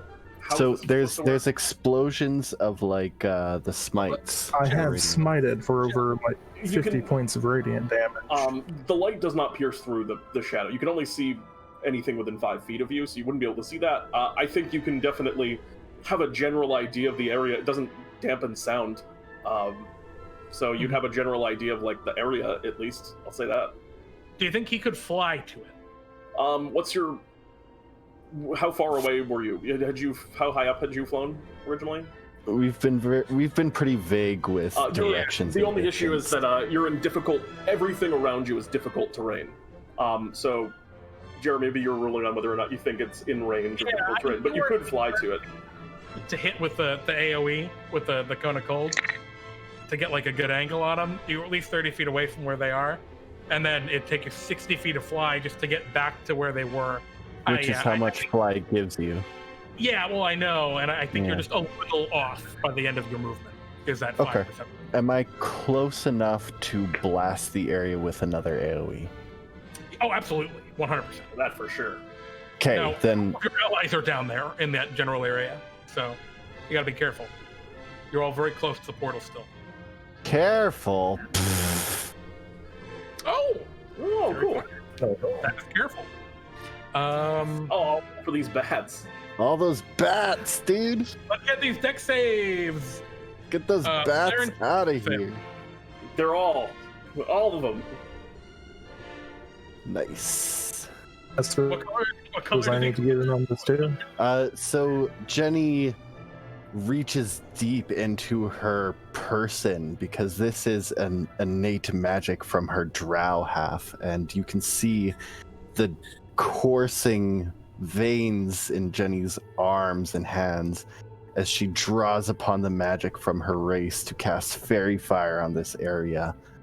And every creature in there is illuminated by a hot pink glow.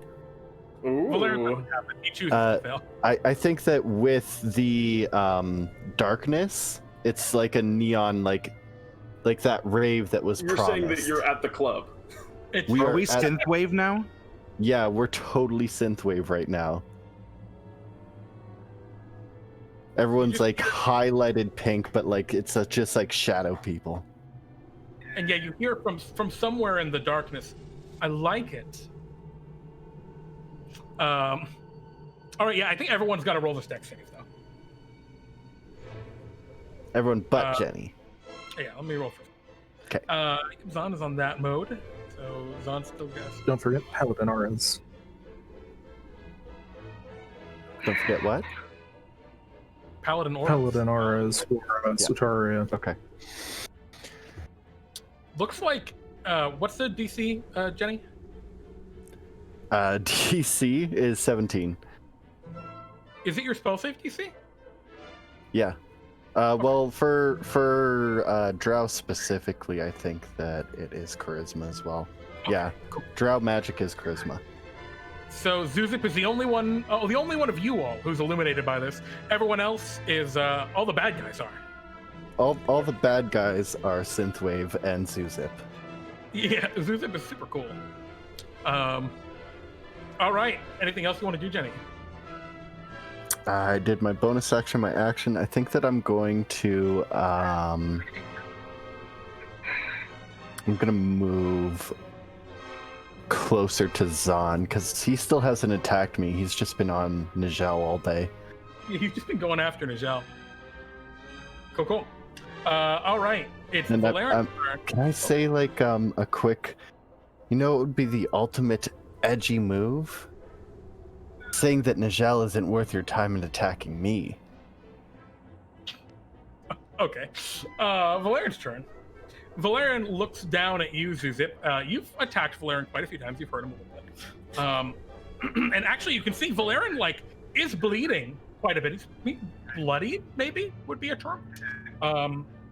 He shakes his hair and looks down at his injuries, and shakes his head.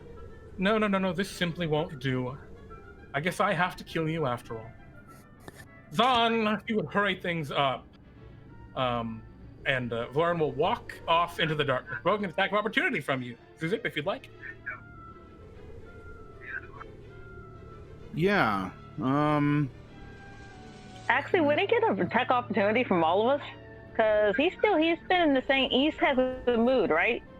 Not very much. I think he's further.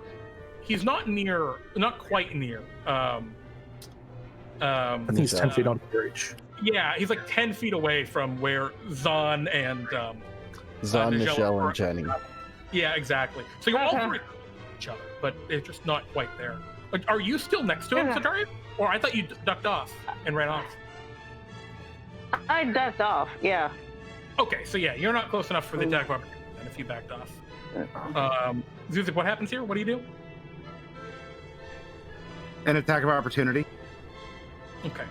Your dagger flashes forward and deflects off of his magnificent presence. No. Well, I don't know if I really have anything. Like I have my Wand of the One, but I don't really know how that would act. So I had a D4. I'm like, I don't know, is it a club or something? So this is a bonk with my wand, but I wasn't given any sort of stats for a physical bonk with it. Oh, No. He's talking about describing it since you just said attack of opportunity. Oh, sorry. There's a lot of stuff in play here. There's also the glamour immunity, the non-glamour, or I'm sorry, that's resistance. A lot of shenanigans. Unfortunately, the attack seems to harmlessly bounce off of Vlaryn. Okay. Although to note for Pete and or Jeremy, if I do bonk people with this, is it like a D4 club or is it something else? Yeah, that's totally fine. We can call it a club. Sure, we can call it a club. Yeah. Finesse club. I mean, they both do a D4, so I'm fine with that. It's the one staff, right? It's a wand. It's a wand? Oh. Yep. And I think through this shadowy darkness, you see what seems like a tiny speck of glowing light, which then washes over you, kind of coming out of the shadow and blasting you all as he casts prismatic spray upon you all. Oh, shit. Fuck. Against... Hold on. Yeah. Is this within 30 feet of me? I believe so. Can I see him? No. Even though he's highlighted, I cannot see him. Okay, that's fine. He's in the darkness. R.I.P. Dark. So this wave of color shoots out, no doubt, from his scepter, washing over all of you. I'd like all of you to make a dexterity saving throw. Thankfully, you do all get Nigel's aura, because you're close enough. However, the DC is 21 for Vlaryn's moves. Jeremy, were you waiting for the darkness? Because you knew I told you there was going to be a moment of darkness. I wasn't actually, but I love the visual, right, of like you can't really see anything, and then almost like a torrent of water out of the darkness, this rainbow of light slams into each of you. DC what? DC is 21, so you exactly succeed with Nijel. Nice. Good call moving Parker, by the way. Which means, oh boy. All right, I need now each of you to roll a d8. I'm on green. All right, Zewxip, you got a 3. So let's do. Okay, we'll just roll all of them at once. Oh, I see, Nijel, you already rolled a 4. Okay, so you got 2 3s. So the 3 is yellow. So you're going to take 10 d6 lightning damage, or half as much if you saved. Again, the DC was 21. So this is 31 points of lightning damage to you, Zewxip, and 15 to you, Sotaria, as this wave of yellow light slams into you. Or rather, jolts through you. And then you got a 4, Nijel. Green. Oh, it's poison. Nijel, that's 37 points of poison damage. Nijel is down. Oh boy. And then, what did you get? Switch, you got an 8. Oh no. Yeah. Oh no. You want to roll me 2 d8s? No, I don't. Please do. I don't want to, though. But I want you to. 2-7. Oh no! All right. Well, you're not blinded, and nothing happens. You're totally good. Yeah. Back to Jenny. Now I got to roll for Zahn. He's blasted Zahn. Yeah, okay. Oh, I'm sorry. Zahn. No, Zahn's still in the mode to get hurt by this. Not great for him. Pete, do you want to roll for the bats? Are the bats? Yeah, bats.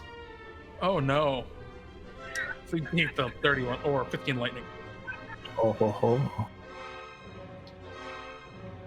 Is on still up after all that lightning blast? He is, unfortunately. Ah. But it's a good call. You are now unconscious, I believe. Top of the initiative. Oh, So- what happens to those bats?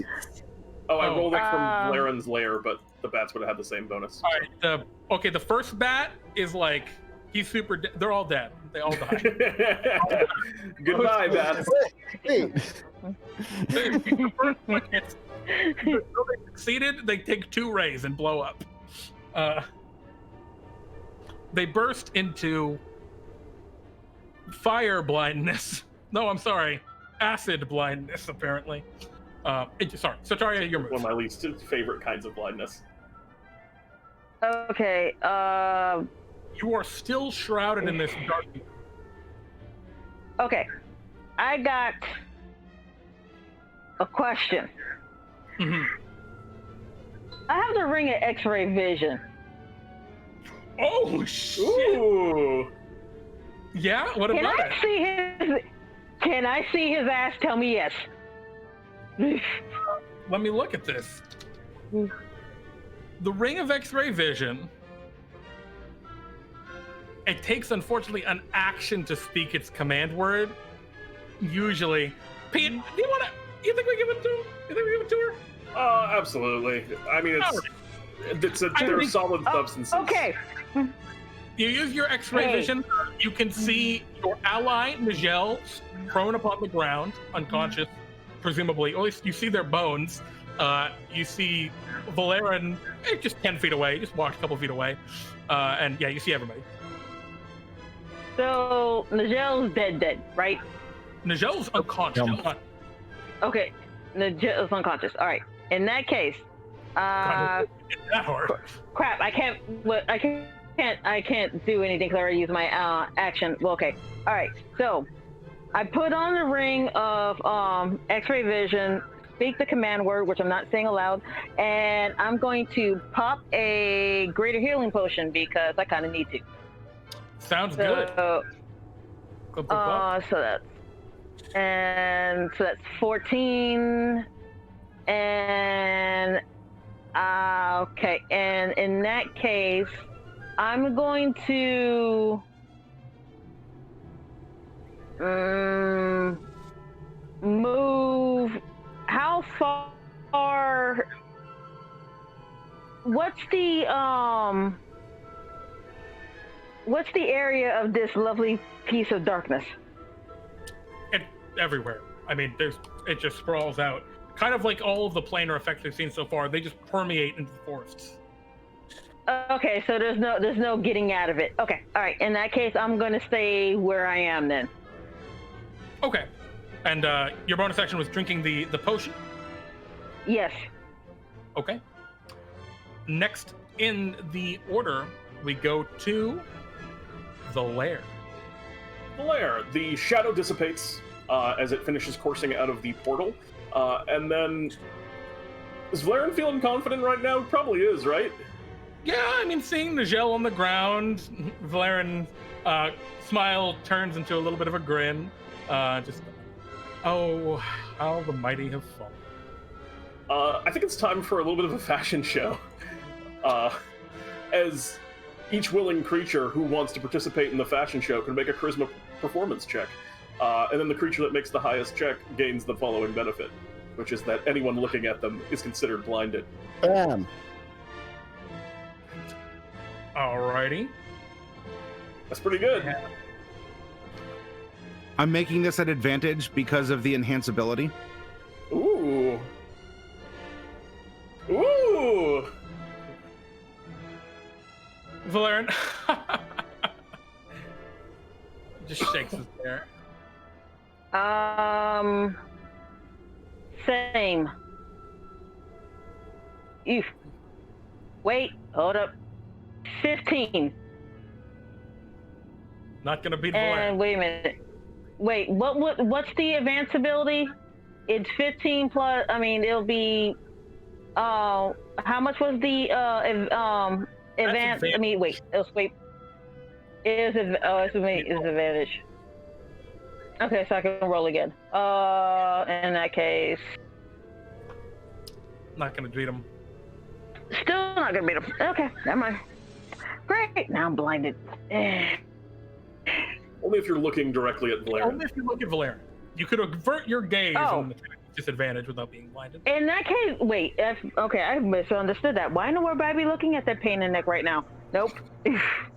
Yeah, I'm gonna avert my gaze. Yeah, that was the lair. Nijel, I'd like you to roll me a death saving throw. Too beautiful to observe. All right, that's a failure. All right. Zahn is... What is Zahn gonna do? Zahn will shift the cloak to its more glimmering form.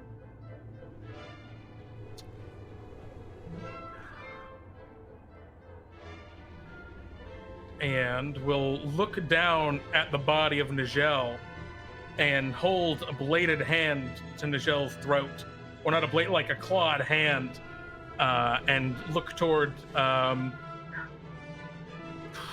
probably look toward you all.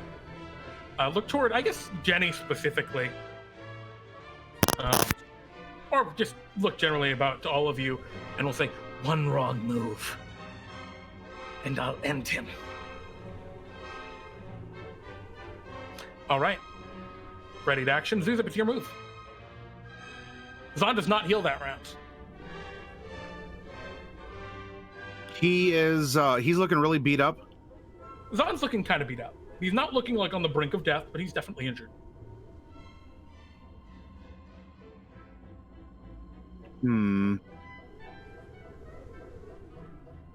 All right, then what I will do is...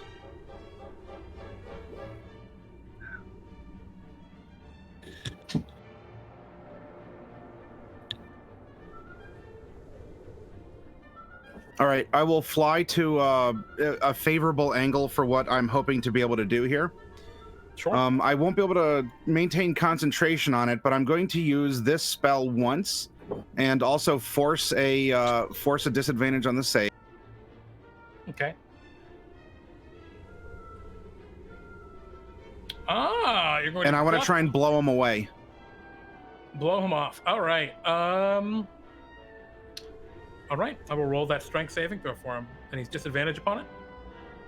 Correct. I spent my 3 sorcery points on it. All right. And you're aiming at Zahn, I assume? Yeah. I'd like to get into a favorable mind's eye theater angle to blow him away. How does this work? Okay. Zahn will typically fail, but will use their final legendary resistance to succeed. And as a reaction, will attack the unconscious Nijel with their claw. Oh shit. Nijel, what's your armor class? AC 21. With a 28, the claw tears into Nigel's throat. There's but a small gurgle of air as life leaves his body. He looks up at you. Your next, plant. Nijel, what do you want to do with Zewxip, what do you want to do with the rest of your turn? Force him to make 2 dexterity saves as 2 meteors crash into him. Fair enough. All right, you throw the meteors down. Ooh, that's a failure and a success.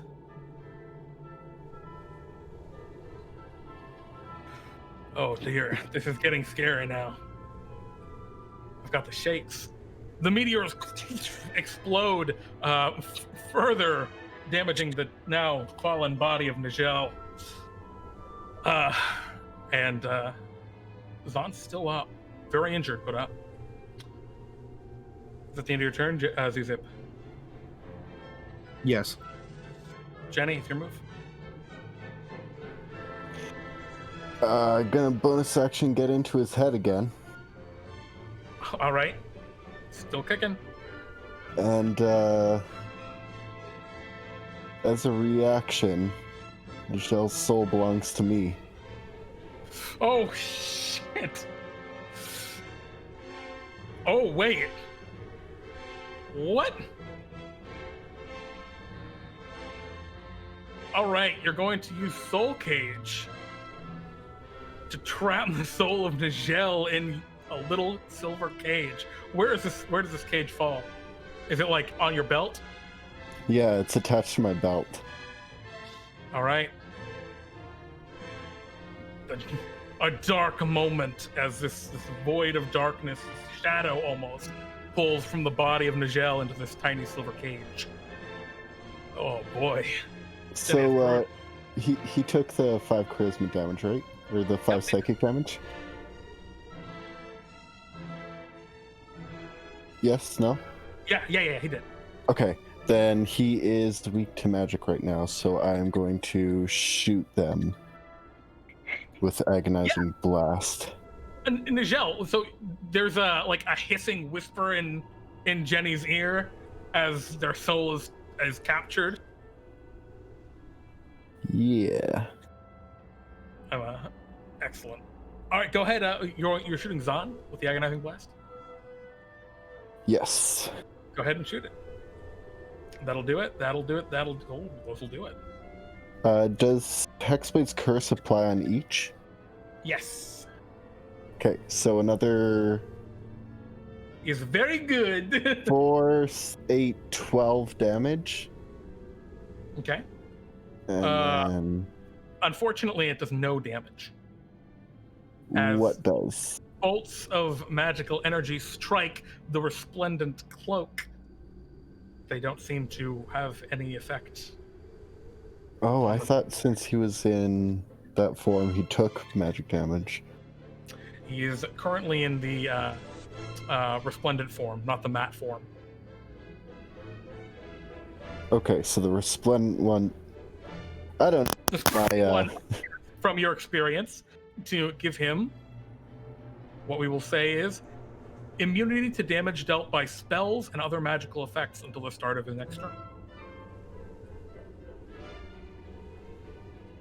How does maddening hex work? Because that's just like I don't a know. That's why I've been letting invocation. that go. Sure, okay. Why? Does the Hexblade's curse damage all go through though? What do you think, Pete? I mean, What we're talking about. it's a magical effect. Yeah, All right. I would rule no. Although I'm with you on the maddening hex. That's just like a psionic almost. Yeah, it's weird. Yeah. Yeah. Sure. Unfortunately, which no dice. Okay. All right. Vlaryn. I'm sorry, that's gonna be tragic. Losing a friend. Zahn, I'm sure you can relate. And the vampire grimaces and snarls at Vlaryn. Watch your tongue, Warlock. After shooting him, I'm actually gonna move within melee of Zahn. Okay. Keep him off the other two. And yeah, Vlaryn looks at you, Jenny. You know, I think you'd be much better as... Looks around, looks at Sotaria. No. Looks at Zewxip. Ah, yes. A potted plant. And he's going to cast a true polymorph at you. Oh shit. I'd like you to roll me a wisdom saving throw, Jenny. Can I not?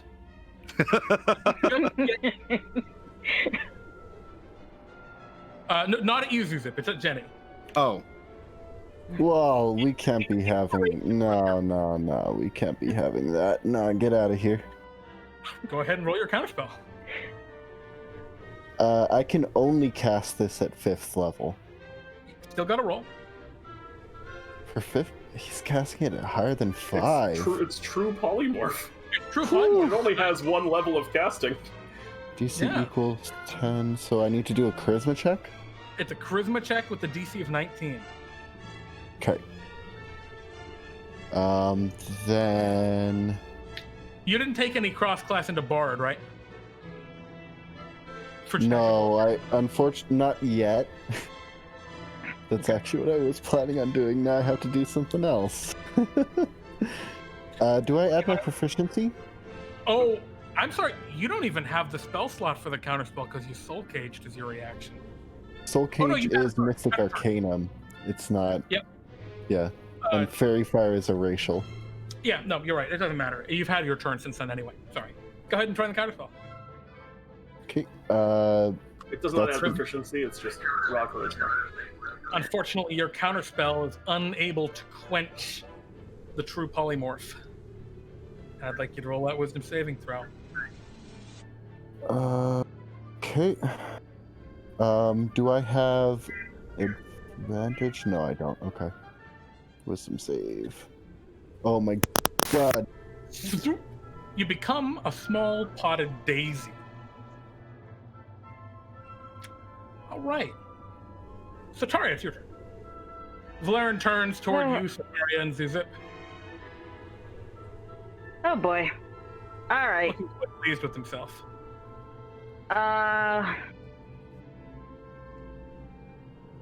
Sotaria is now has her focus on the dang pain and has her focus on Val. And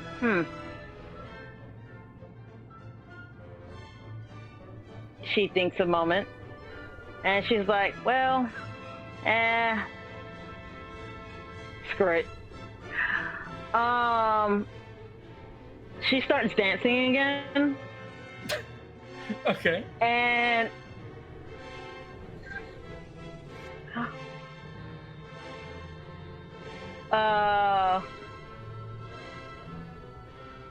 she starts dancing again, gets up close to him, and You unamused? basically spins, sidesteps behind him, and slices, basically drops it like it's hot, comes back up with the sword and tries, and I'm literally trying to cut off his hair. All right. 19 will exactly hit him.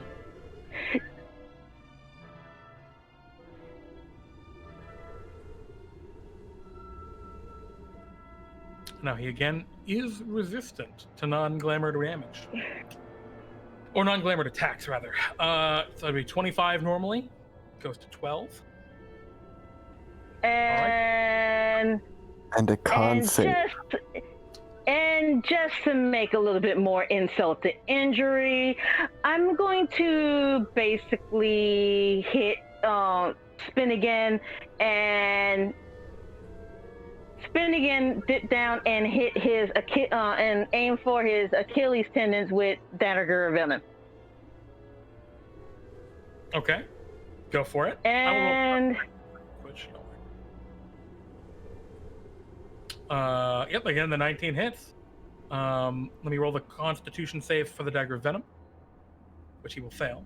It's gonna be another 6 points. Okay. Vlaryn looking pretty hurt. does that count as a double fail, as he no longer has his hair and is now no longer concentrating on that polymorph spell? We're gonna find out. I'll roll his concentration check. Let me roll first his petulant rebuke as he smacks you with the scepter of color for 12 points of bludgeoning damage and blinding. As the scepter comes down. Hold up. Evasion. Sotaria, please.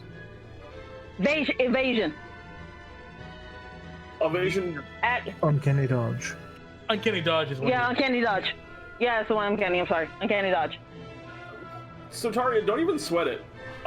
Because as that scepter of colors comes down, out of the corner of your eye, you see what appears to be just a brilliant blue and silver blur. And in the instant that the scepter is coming down, as what seems like seconds are passing, this blur just dashes and appears in front of you, making a strike to attempt to deflect the blow, which it does. Which Jeremy can see that it is a critical. You gotta. As standing in front of you now, hovering in the air for a brief moment before taking off and dashing again, is your ally and the very quickling that you stole from Valeryn's entourage a long time ago, who deflects the attack for you. You take no damage. Aww! You love me! And you have a quickling in the fight. Who's gonna roll initiative? He hates you! Vlaryn snarls. Right after Sotaria. Perfect. And it's immediate. Is it immediately that quickling's turn? It Why wouldn't it be? No, because I gotta roll a concentration check first Yes. for the potted plant, which he will succeed and succeed.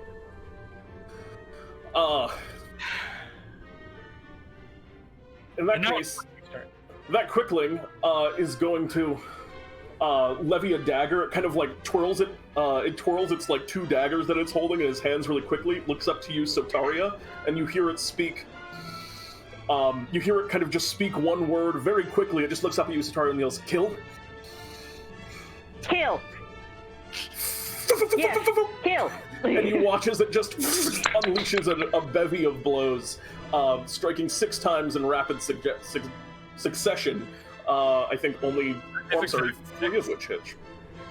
Yeah, 3 of them will hit. Vlaryn will make a second petulant rebuke. Zabap!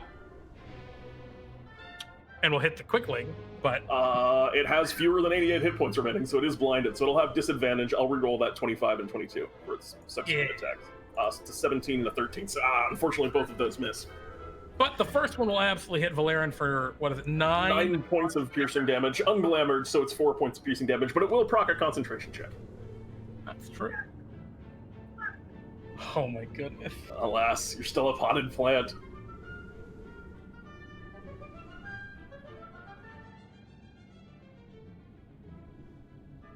All right.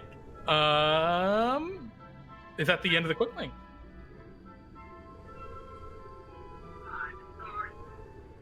That's the end of the quick link, yes. Sorry. All right. Pete, now it's the layer. Oh, it's the layer is going to next. I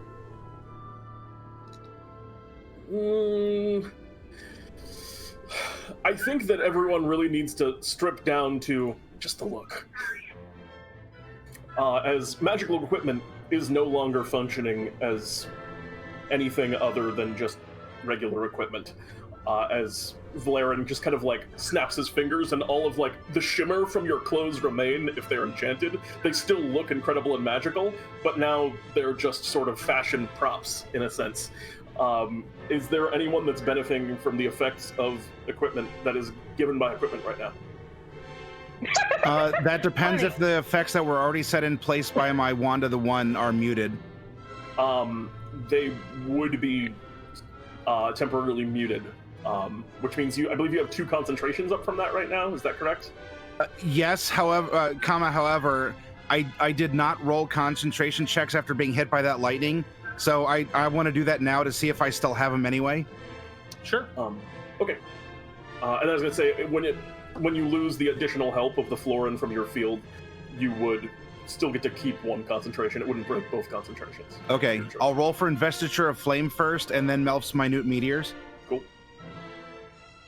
Sorry about that. I'm so caught up in what's going on here. Oh, no worries. Okay, so Investiture is going to fall because I believe I needed a 15 or 16 for that. But I do have my Melf's Meteors. All right. Which is good because we don't have to retcon the damage on the vampire.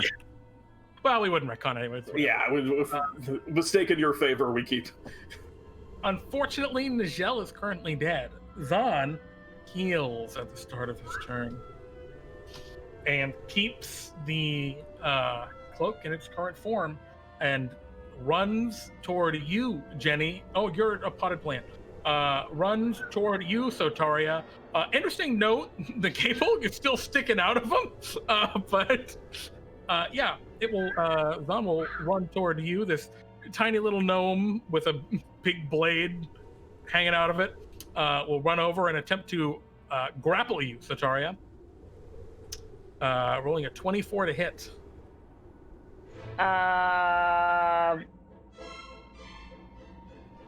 That will hit, but They're not going to deal damage to you.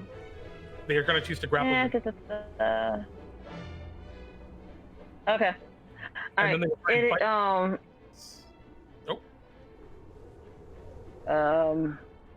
That doesn't work. And then second time is also an 11. So they'll just miss twice, but you are currently grappled. And Zewxip, it's your turn. What would you like to do? Okay.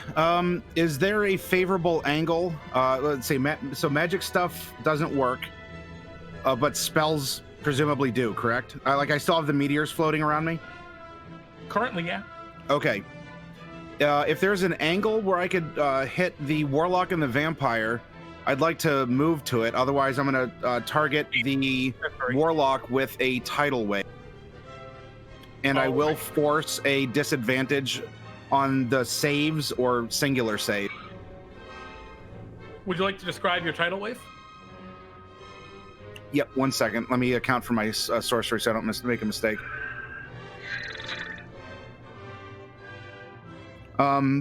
I see the death around me, and just like we're on the ropes. This little quickling zoomed in. There's so much going on, and I just feel this swelling of emotion, and I look towards our enemies, and I scream, and the scream turns into a roar of rushing water as my tear-like droplets just start streaming, pouring, and then gush, bursting forth, hopefully flooding over both of them, but if I can't, then yeah, you have my primary target. As a tidal wave of emotion and tears just bashes into them. All right. Vlaryn will fail. And Zahn will succeed.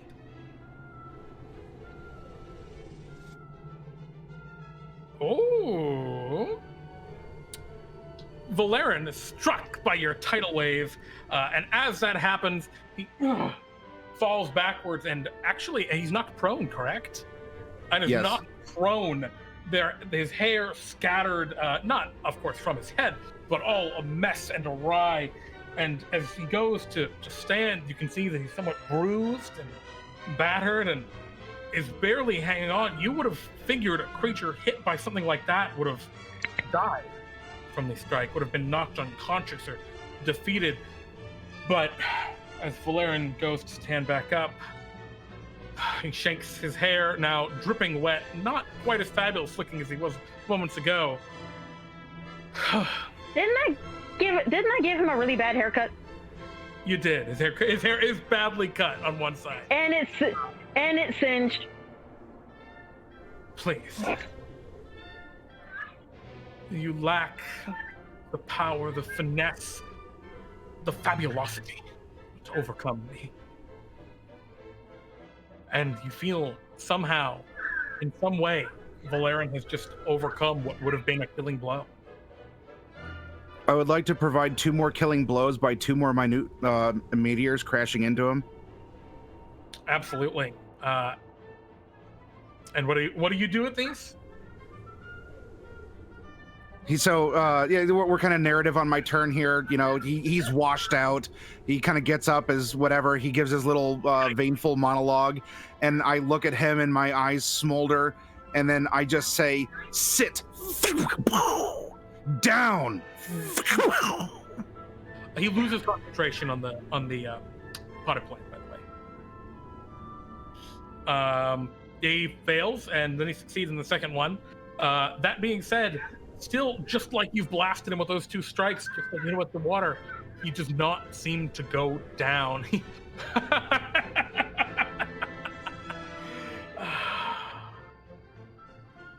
You're mere mortal. I am an archfey. Do you think your meager spells can finish me? I am untouchable. And he does not die. That being said, you have saved Zewxip. And actually, I need to roll for Zahn, because Zahn was near enough to that. For those meteors, at least. You'll hit him with, or I guess you'll hit him with both of them. 4 points from the first and 5 from the second. All right. Is there anything else you want to do, Zewxip? That was action, bonus action, and if I needed to use any movement to line him up, then I would have used that. Alrighty. Jenny, you're no longer a potted plant. Life as a potted plant was unpleasant. I don't remember that. You can only think, oh no, not again. No, I literally can't remember being a potted plant. That's fair. You had no intelligence. So, Jenny, you stand. What would you like to do? I turn away from Zahn and I rush toward the Warlock of Fashion, Frankenblade in hand, and I swing down towards the Warlock's neck, trying to separate head from body. All right. One swing of the Frankenblade, you'll hit. And with a I brutal cleave into his neck. As it cuts his neck, blood pours from the wound, coating his brilliant green skin. But he does not fall. He only laughs ever deeper. Do you really think your simple weapons will work? I hold all the cards. I hold all the power. And he'll make a petulant rebuke against you with his scepter of color. Ooh. For probably that hits. Sotaria's Quickling is going to attempt to intercept this attack, forcing it to target itself, and then smacking it aside as a reaction. So, if it does the damage before, it still does not blind me. Oh, sheesh. Well, it doesn't do anything because the quickling intercept. Cool. What would you like to do, Jenny? Bonus action, do my maddening hex upon Zahn All for right. another 5. Pretty hurt. Despite the regeneration, he's taken quite a bit more damage. So that's my action, bonus action, and my movement and turn. All right. Vlaryn. And as he stands up, is going to look toward you, Jenny, and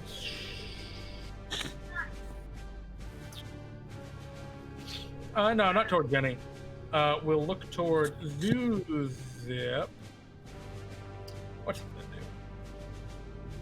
Oh no, he's not like he look at any of you. He's gonna cast a spell targeting all of you. I need all of you to roll me a saving throw as he uses seeming. I need all of you to roll me a charisma save.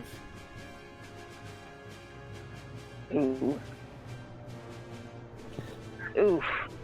As spectral chain form around you and then become real. Nah. Glamorous magic. Oh, not for Jenny though. Nah. It's his glamorous magic imprisons most of you. He walks away, throwing an attack of opportunity from you. Switch if you'd like. Or I guess Jenny. Yeah. So the blade is still in his neck, and as he tries to walk away, it's just him. Right now. It's just him pulling away from the blade, and Jenny is going to try to twist the blade as he's walking away, and pop that head off. Yeah, Pete. You know how this works from here, right? I do believe so. All right. You can take the helm for just a moment. We'll put you on the thing. Oh. You go to swing the Frankenblade and remove the head from Vlaryn's shoulders. However, as it would seem to like sink in and begin to cut off, it just kind of like slides away as Vlaryn kind of leans back and poses once more, and he just kind of lets out this very high, in many ways mocking laugh, as it seems that whatever power, whatever effect has been protecting him all this time, this final blow is just going to need more pizzazz in some way. All right, I've returned. You had a bit of an earthquake. Guys, I think that we all need to describe some way of killing him. Wait, he killed the unicorn, and the shattered horn is on Nijel's corpse. Maybe we can channel the malice of a murdered unicorn in this celestial place through the horn piercing his heart. I guess you'll have to find Also, we need to pull up Mizra. Oh, Mizra got moved. So that was my op attack, I guess. Who's that going to bring us to next initiative? After who just went? I think that was Vlaryn's turn, wasn't it? That'll move it to Sotaria. Okay, quick question. Do I still have a little pain-in-the-ass gnome on my back? Yeah, Zahn is still biting into, or trying to bite into you with their vicious fangs. And I'm completely bound up because I am covered in chains, correct? Yep, and you're restrained. I can't do crap. Let's see. That would be an action. Sorry, Say is again? Vlaryn and Zahn within 5 feet of each other now? Yes, they are actually. Okay. What was that you said? You could try and escape your chains as an action. You could use one of your items. You could attack. There's a lot of stuff you can do. Okay. I got a question. Sure. I can't move, but I can move my arms, correct? Mm-hmm. Can I just take the dagger of venom and just, like, try and cut at his neck? Sure. Go for it. I'm trying to cut that cloak off. Oh. Oh my god! I think you do that. Go ahead and give me your damage. Hold on. And la. Oh, thank you. That's nice. So, first off, sneak and give me. Alrighty. But interestingly enough, one of the few undead that is not immune to poison or even resistant to it. Vampire. Oh, sweet! He does resist the damage because he succeeded on the save, but it's going to be 15, 19, 26, plus 13 is 39 points of damage. Sotaria, as you stab your dagger of venom into the neck of this gnome, it grits its teeth and looks up at you, trying to bite at you with its fangs. You don't understand. He'll abandon you like he abandoned me. And as it makes that... You're a damn vampire. Of course he abandoned you. And as you do that, you take the dagger and stick it into his neck and Harsh. yank, trying to cut the cloak free, but the cloak seems to be so tough and resistant. Instead, your dagger almost like deflects the other way, and the head of the gnome comes off. That works too. As the vampire Zahn, the body falls away in two pieces, head tumbling to the ground on top, body falling down below. You're left with only a cloak in your hand.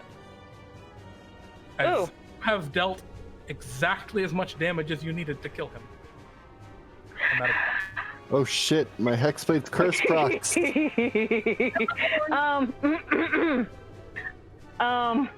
Just out of curiosity, can I put that sucker on? The what? Can I put on that cloak? Absolutely. Yep. Throw that cloak is going.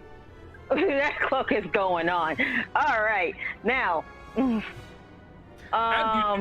gain the following benefits instantly, and if you'd like, you can attune to the cloak instantly. Would you like to do that? Yes. All right. So, benefits of wearing the cloak: your armor class is 20 and cannot be reduced below 20. And at the start of each return, you can choose to either gain immunity to bludgeoning, piercing, and slashing damage, or gain immunity to damage dealt by spells and other magical effects. Your choice. And then... And you can choose to be immune to the frightened conditions, the charmed or the frightened conditions, or gain the effects of the freedom of movement spell. That's at the start of your turn, though, which has already passed. And then while attuned... That is perfectly fine. Yeah, if you would attune... and this is for everyone, because everyone can attune to the cloak. I assume, Jenny, as you feel this wave of energy, you would attune with it? Sure, yeah. Yeah. Can the quickling attune? Yeah, sure, I guess. Well, Right. You get one legendary resistance. Cool. I'm going to use my reaction. Sure. Since a humanoid just died that was under the effects of my Hexblade's curse, can you give me a Spectre character sheet? Yeah, no, totes. I think you already have one, don't you? Yeah, I do. All right, yeah, you... this actually is not a humanoid, I'm sorry, Twitch, but I'll give it to you anyway. You get a Spectre. Okay. Yeah. You, I guess a horrible gnome vampire spirit rises out of the body of Zahn to obey your commands. As more die, I become more powerful. Your life is over. He's covered in change. What does that mean? He's restrained. Okay. I guess he's gonna strength check to escape. Can't do that. Can't do that. The crickling is going. Acrobatics, if you wanted.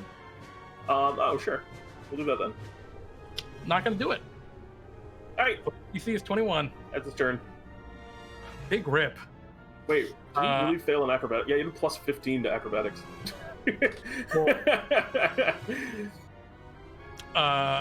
This is a group attunement item, by the way, so this does not take an attunement slot. All right.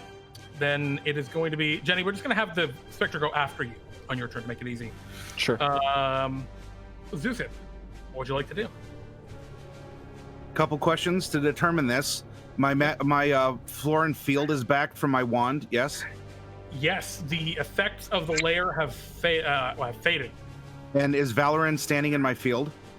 He is, yep. All right.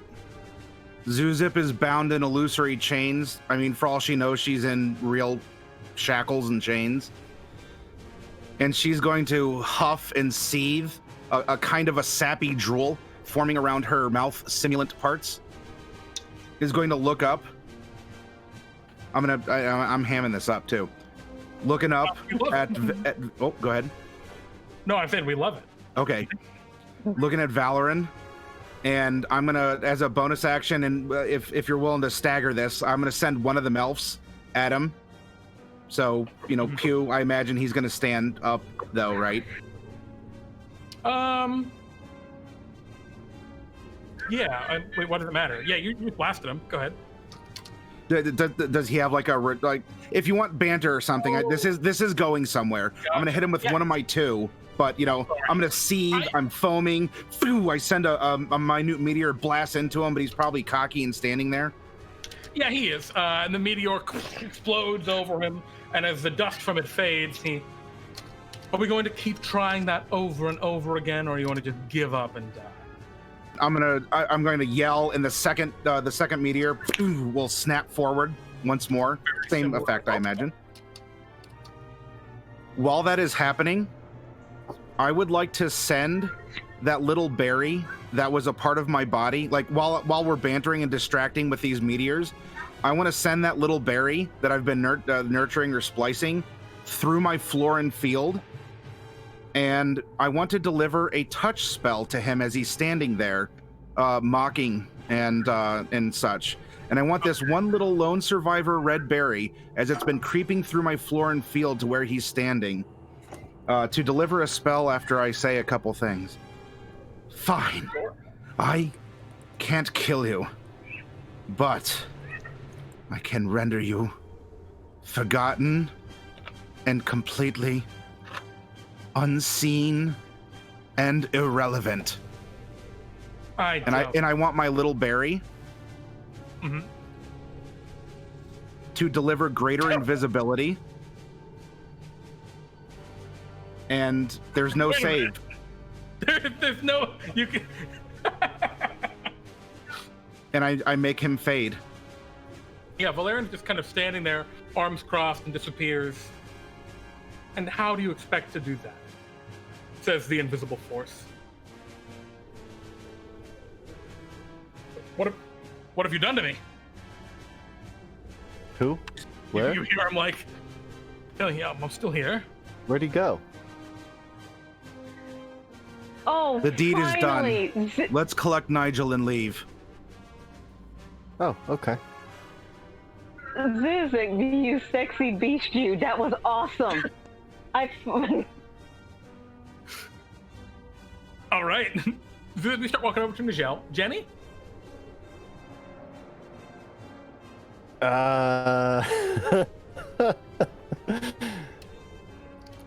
What What would you like to do? I have Nijel right here, kind of jingle the cage. Oh, see.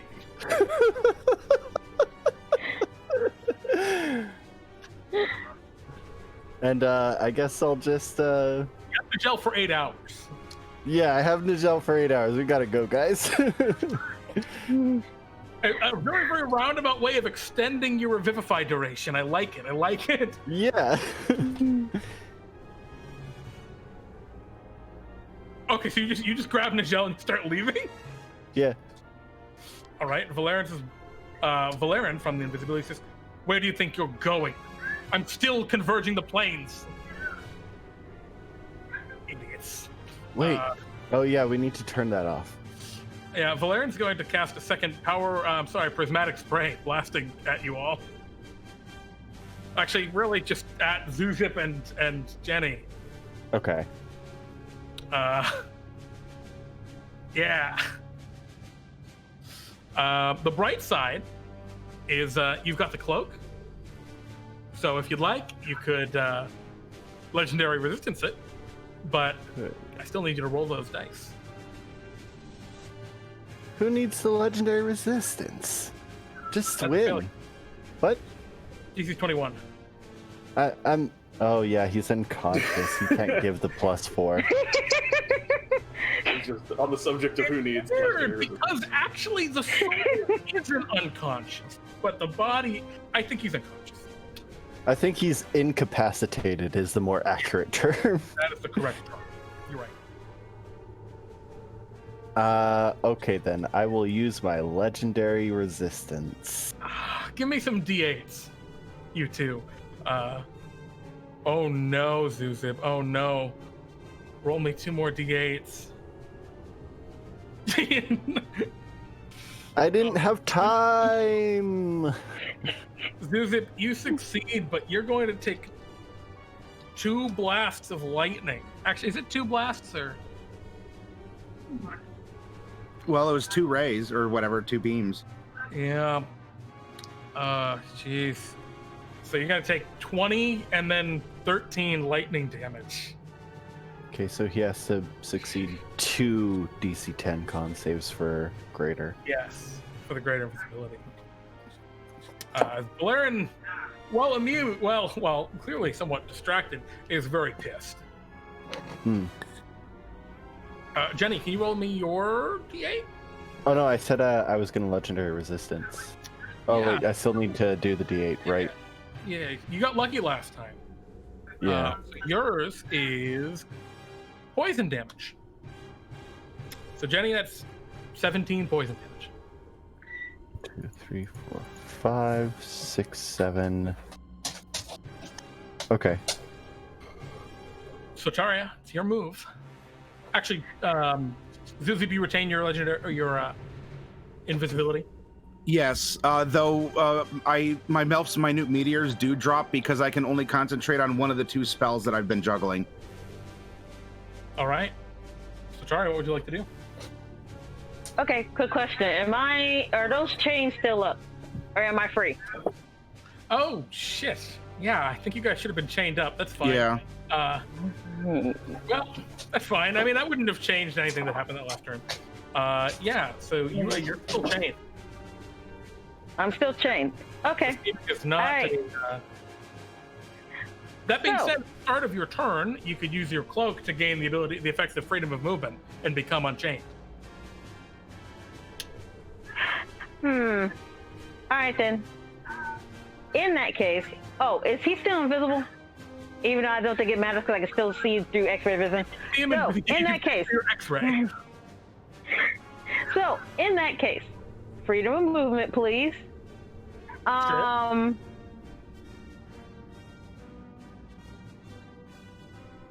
Oh, how do I want to do this?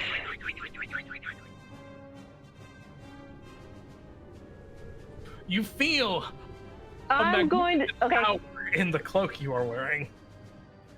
Huh? Like Actually, you feel a magnificent power in the cloak that you're wearing. okay. In that case, I am basically going to start ballet dancing. Hear me out. Uh-huh. I'm gonna start ballet dancing. I am flawless. I am perfect. And then I start spinning straight toward him like a dervish. Okay. And I am going to Desert Wind and Dagger of Venom. All right. Technically, you don't have disadvantage because you can see him. Sotaria, as you swing with your Desert Wind strike upon Vlaryn, you feel Valeryn's fabulosity go to rebuff your strike. But as you do, the cloak itself flares out around you, slicing into the flesh of Vlaryn, who gasps as the cloak is used against him. As you strike Vlaryn, it seems his fabulous defenses shatter beneath your seemingly untouchable might. And Vlaryn crumbles, grasping at the wound. What is this? The cloak. And he seems vulnerable in this moment. What do you want to do? Oh, in that case, being that I hit him, I'm doing my damage. Because, come on. Or if you Vlaryn, just don't want to. I will stop the conversion. Don't care. Your butt's dying. All right. And with a stab of your dagger of venom, you feel almost this invisible force of fabulosity shattered as the aura from the cloak washes it away with its simplicity. And as you stab Vlaryn, the dagger plunges into his chest, and he looks down.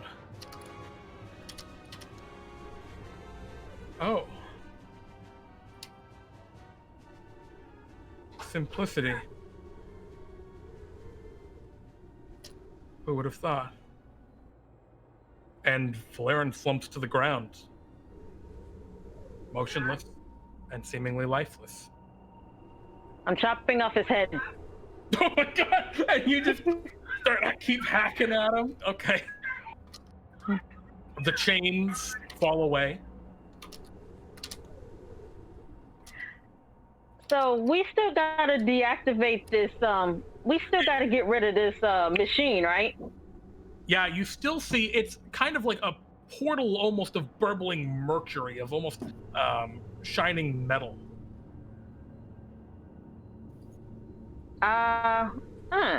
It's a portal, huh? Mm-hmm. I'm gonna collect the head of Vlaryn and of the gnome. Zahn. I'm searching for that key. I think you guys find the key. It's just kind of lying on the ground. It's not going to work. We know that. Because it didn't work. Okay. However, All right. as you're all just kind of standing around, Pete, what happens with the lair as the portal is still destabilizing things? That is a wonderful question. Vlaryn's powers are not still... The Vlaryn relevant abilities are gone, but what is still happening is this. I need you all to make me strength or dexterity saving throws at this point. As plant life, and I don't know if you even need to bother making them here, because this is kind of... yeah, you ought to succeed with the cloak. Yeah, because you have the cloak and such with the restrain, but you watch as plant life, as the Fey energy kind of seeps up into the ground, and various like flora and fauna is like revitalized, presumably for Vlaryn to then take and steal away its color once more. Yeah, what do you all do? You feel with every passing second. Keep in mind, combat is very been here for barely over a minute, but with every passing second, you can feel that the reality around you is shaking and becoming less and less stable. I'm going to try to get my Spectre to break apart the portal, because it's like on, like, there's 4 things, right? No, Okay. there's 4 things, right? Like so pylons? There's it's an almost like mirror-like shape of twisting vines that house this portal. What do you want the Spectre attack it? Yeah.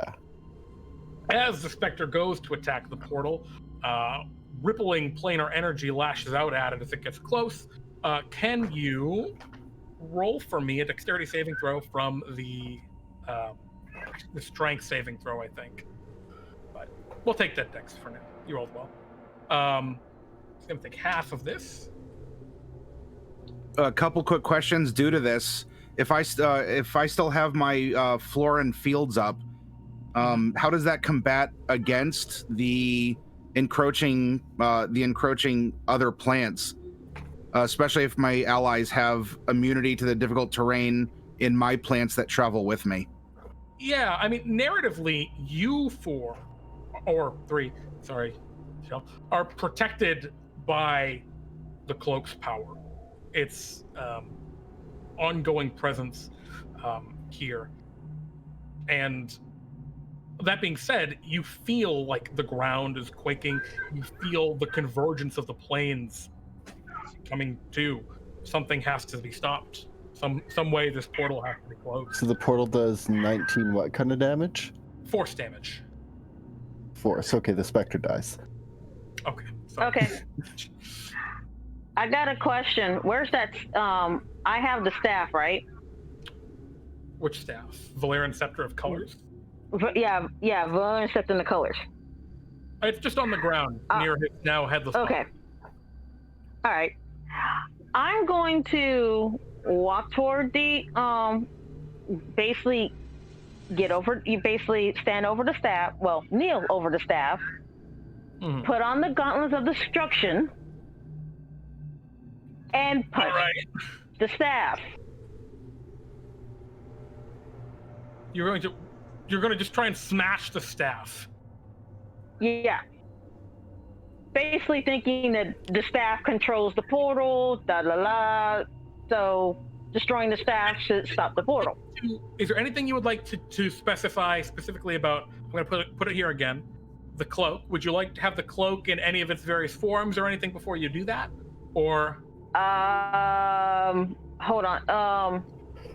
The cloak, basically, can you, I guess... It can give you immunity to magic, so that might be what you want to do. Just saying. Yes, exactly what I want. That's exactly what I want to do. So yeah, tell the cloak I want to do that, and I want to basically put the gauntlets of destruction on and literally punch down at the staff, destroying it. All right. Okay. Well, you do that. Oh boy. Zewxip and Jenny. Uh-oh. Yeah. What's up? What's up, Jeremy? You two What's going on? are blinded as Sotaria destroys the staff. The explosion of color blasts out, emanating throughout the lands and rushing back into the trees and the ground and the insects and all life throughout the world. Roger, who's looking down from the base of the moon, sees a wave of energy crashing throughout the lands. The other adventurers feel in their various locations and see this wave of energy strike through, but none suffer it quite as dearly as you, Zewxip and Jenny. So Tara, you're protected by the cloak because you're currently wearing it. Zewxip and Jenny, you two are not. You two are blinded. And Oopsie. Sotaria, as you look around, you see this color return to the land, and where there was once this mercurial portal, there is now just a mirror, like any other mirror, and you see your reflection in it. It would be a mirror. It would be a mirror.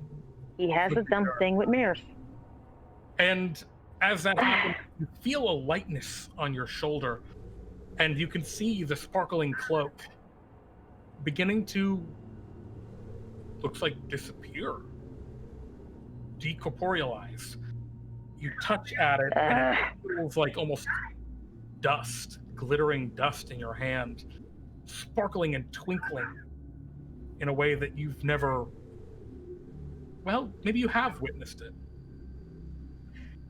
And as you do so, you see this trailing, swirling vortex of sparkling light fly upwards into the sky. And a shape appears amidst the heavens, a constellation of stars, forming an image of a cloak amidst the now night sky. Zewxip and Jenny don't see this because you're blind. Yeah. I still have the two heads, by the way. You're just blindly holding. Yeah, I'm just blindly holding blindly holding the decapitated heads. So you've left Nijel's body behind. No, I'm Well, grabbing I'm not Nijel's moving body. anywhere. Basically, what's about to happen is that I'm going to basically get a rope, hand one end to Zewxip, and another end to Jenny, pick up Nijel's body, and I guess I'm going to lead them out of there because I don't know if I want to break that mirror or not. Right now, you're looking at it, it just seems like a mundane mirror. How Without big me. or heavy is it? The mirror? Yeah. It's like solid into this weird fairy circle. Its frame is twisting vines. Okay. You could like take a team in here and recover it. Sotaria, no need. Take me to Nigel's body. I have it draped on me, so if you want to take it, if you just want to, I'm literally standing right next to you, so if you want to take them from me, fine. I'm going to enwrap myself in my very feebled 8 hit point remaining state around Nigel's body. And with one of my arms, I'm going to reach underneath the mineral sweater that I have. And I'm going to pull out the green-eyed doll.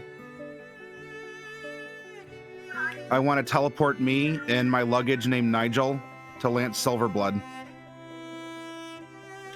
Lance, where do we see you in this moment?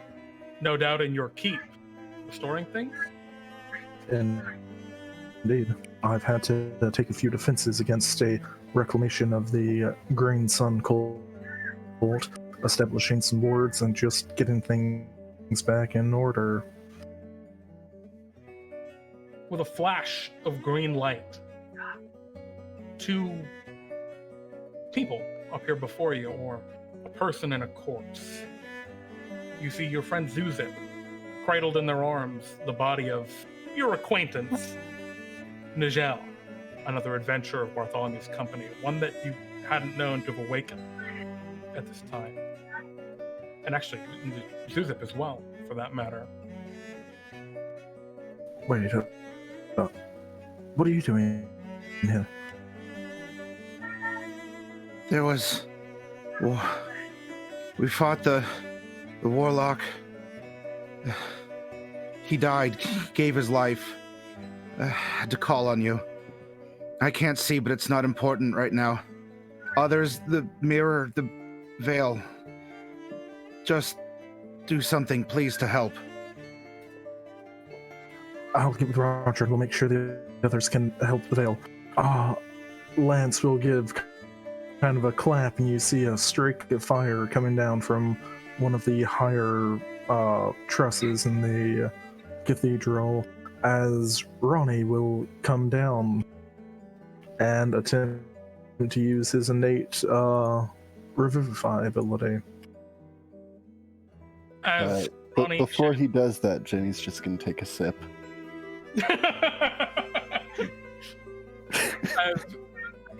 as Ronnie sheds a single tear upon the body of Nijel Astrada, Maybe 2. Jenny, you're blind. You feel a rattling in the cage next to you. Yeah. I'll let him out after I'm done. 2 bits of his life.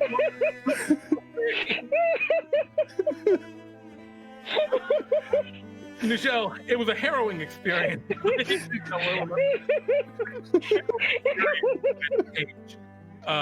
Sotaria, you see a small black spirit rocket from the silver cage at Jenny's hip across the sky. And Nijel, in this fleeting instant, you see the lands of DnDTime in their dilapidated yet now seemingly improved state.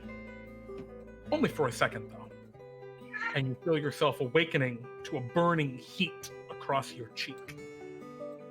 And you see, Lance Silverblood. You see your friend Zewxip. And you see a strange small phoenix standing on your chest. Well, this is terribly convenient. Can't believe that little runt actually did me in. My thanks to both, all three of you.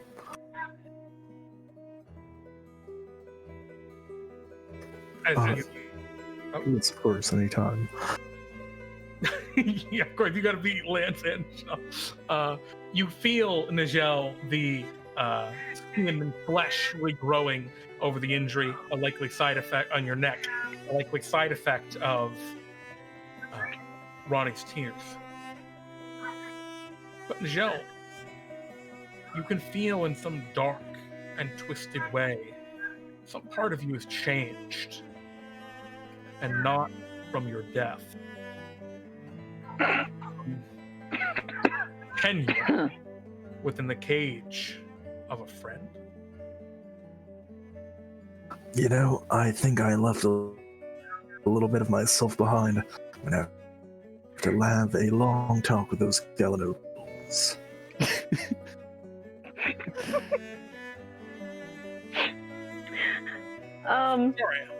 I didn't use the worst ability on you, to be fair. I think I've forgotten Elvish. Can you say something? Yeah. No, that's definitely not. Fuck. Sotaria looks at her Darkling and basically like, where's the fortress? He's actually a Quickling. Darklings are a variant of them. But yeah, the Quickling looks to you and says, tells you there's a lot to discuss. Great. This is gonna be so much fun. Fine. Let's go back to where Roger is, and let's go back to someplace safe. I do not want to be around here, especially with a blind Galanodel. I do not want to deal with Switch. Eventually, Sotaria, you're able to lead Jenny back to the Arcane Catapult, and Roger is able to return you to the moon base. It takes some time to get the catapult back up there, calibrating the magic and whatnot, the teleportation. Lance, eventually you and all of the other adventurers, Nijel and Zewxip, are also able to return. The group's reconvening upon the base to hear what happened, to hear the story of Vlaryn was defeated. But Jenny and Zewxip, one thing stays with you for some time. We're blind. Blindness does not fade.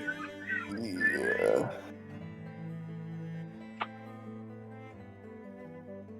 Sorry. You're gonna need some real magic to deal with that. Lance will attempt to remedy the blindness on Zewxip before him. How are you planning on doing that? And with what spells? We start off Lesser Restoration. Blindness is one of the conditions listed for its cure. Unfortunately, the Lesser Restoration does not cut it. Okay, now we're moving up to Greater Restoration, which is going to start costing gold. Which I say just to let everyone know before I start spending components, but I'll do an instance of Greater Restoration to... Lance, hold that thought. Look, Sotaria looks over at the Darkling. How broke am I? The Quickling will see you. I've got some bad news.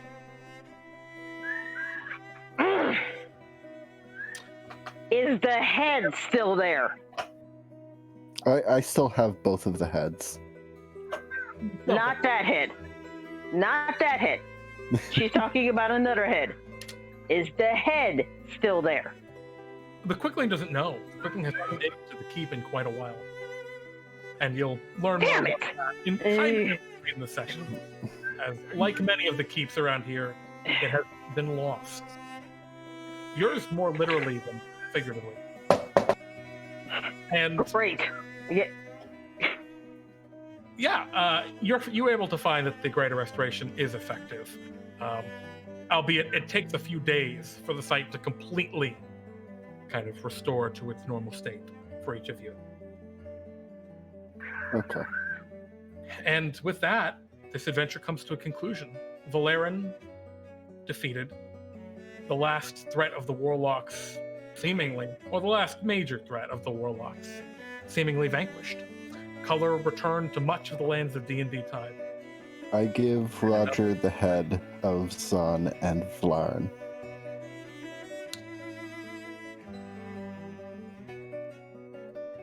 I guilt trip Roger, reminding him that I died to help secure Zon's head for him. Not for any purpose, you just guilt him. I died. Nijel does not like dying, especially to... Hello. Oh shit. Yeah, I was saying that I was going to give the head of Zon and Vlaryn to Roger. But internet is being fun. Yeah, I think much of this can be dealt with off. Roger is happy just to see the head is destroyed, that the body is dead. He seems satisfied at that. He seems more contemplative at the head of Zon. There's some inner turmoil. But with that, you've completed this adventure. You do not gain any Bartholomew bucks, but you do level up to level 12. Oh my god. Everyone does in man. Legend. Levels up to level 12. As another great evil has been vanquished from the lands of DnDTime. Oh my god. At nearly extreme cost. And with that, the close one. I mean, I was full health for most of that fight. There were some folks that were at 0 health. What? also almost a pot of plant, so I would be. That's also true. good point. You're almost permanently just a pot. How many hit points? How many hit points does a potted plant have? I think it has 3. Do they have hit points?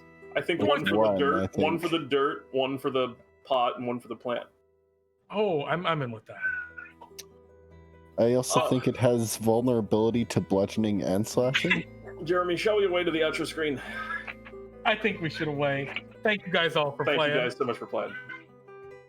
And Pete, we are on the outro screen. Hi guys, this is the outro screen. It's a personal. It's very late. It's a personal. I really like this screen. It's got a great layout, and I think you and I look It's great. full of the outro. Anyway, folks. Yeah, we did Thanks, it. We everyone. finished. Yeah, we finished the thing. You guys, he dead. Thank you, everyone, for hanging out. Thank you so much to our players for being part of these awesome games tonight. Both our story tier game earlier and this legendary game here. Another great evil vanquished from the lands. Very exciting. Who knows what is in store next for our heroes? Yeah. DnDTime. It's probably Halloween related. It's Halloween. I see frogs like Woot level 12. Yeah, congratulations to everyone who's already in Legend tier. You're now level 12. Feats are available. And yeah, I don't know. Thank you all for watching. And that's it. I don't really have anything else. Turn into Fantasy Labs on Sunday at 9 p.m. Eastern Time, 6 p.m. Pacific. Yep. Homebrew show. Yep. We talk about homebrew. We make homebrew. We do all kinds of stuff on it. I'm done. You? I got nothing else. Thank you, everyone, again for tuning in and for being part of our show here. We really appreciate it. It's yeah, I mean, it's fun to play. It's fun to run stuff, but we really appreciate you guys hanging out, watching, and enjoying what we're doing here. For sure. We really do. So thank you all very much. He's Pete. Oh. I'm Jeremy. Oh my god. And this is Pete and Jeremy's DnDTime. It kind of works. Good night, everybody. Honestly, it kind of works.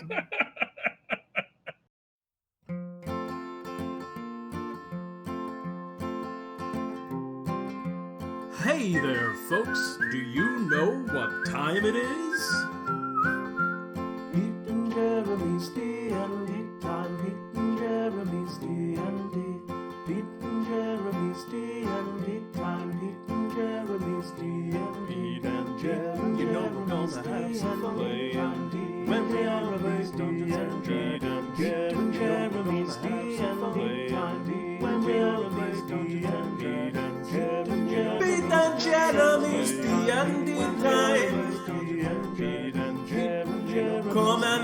some fun, play D&D.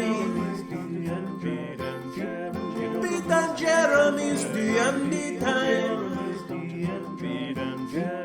Come play some D&D with me.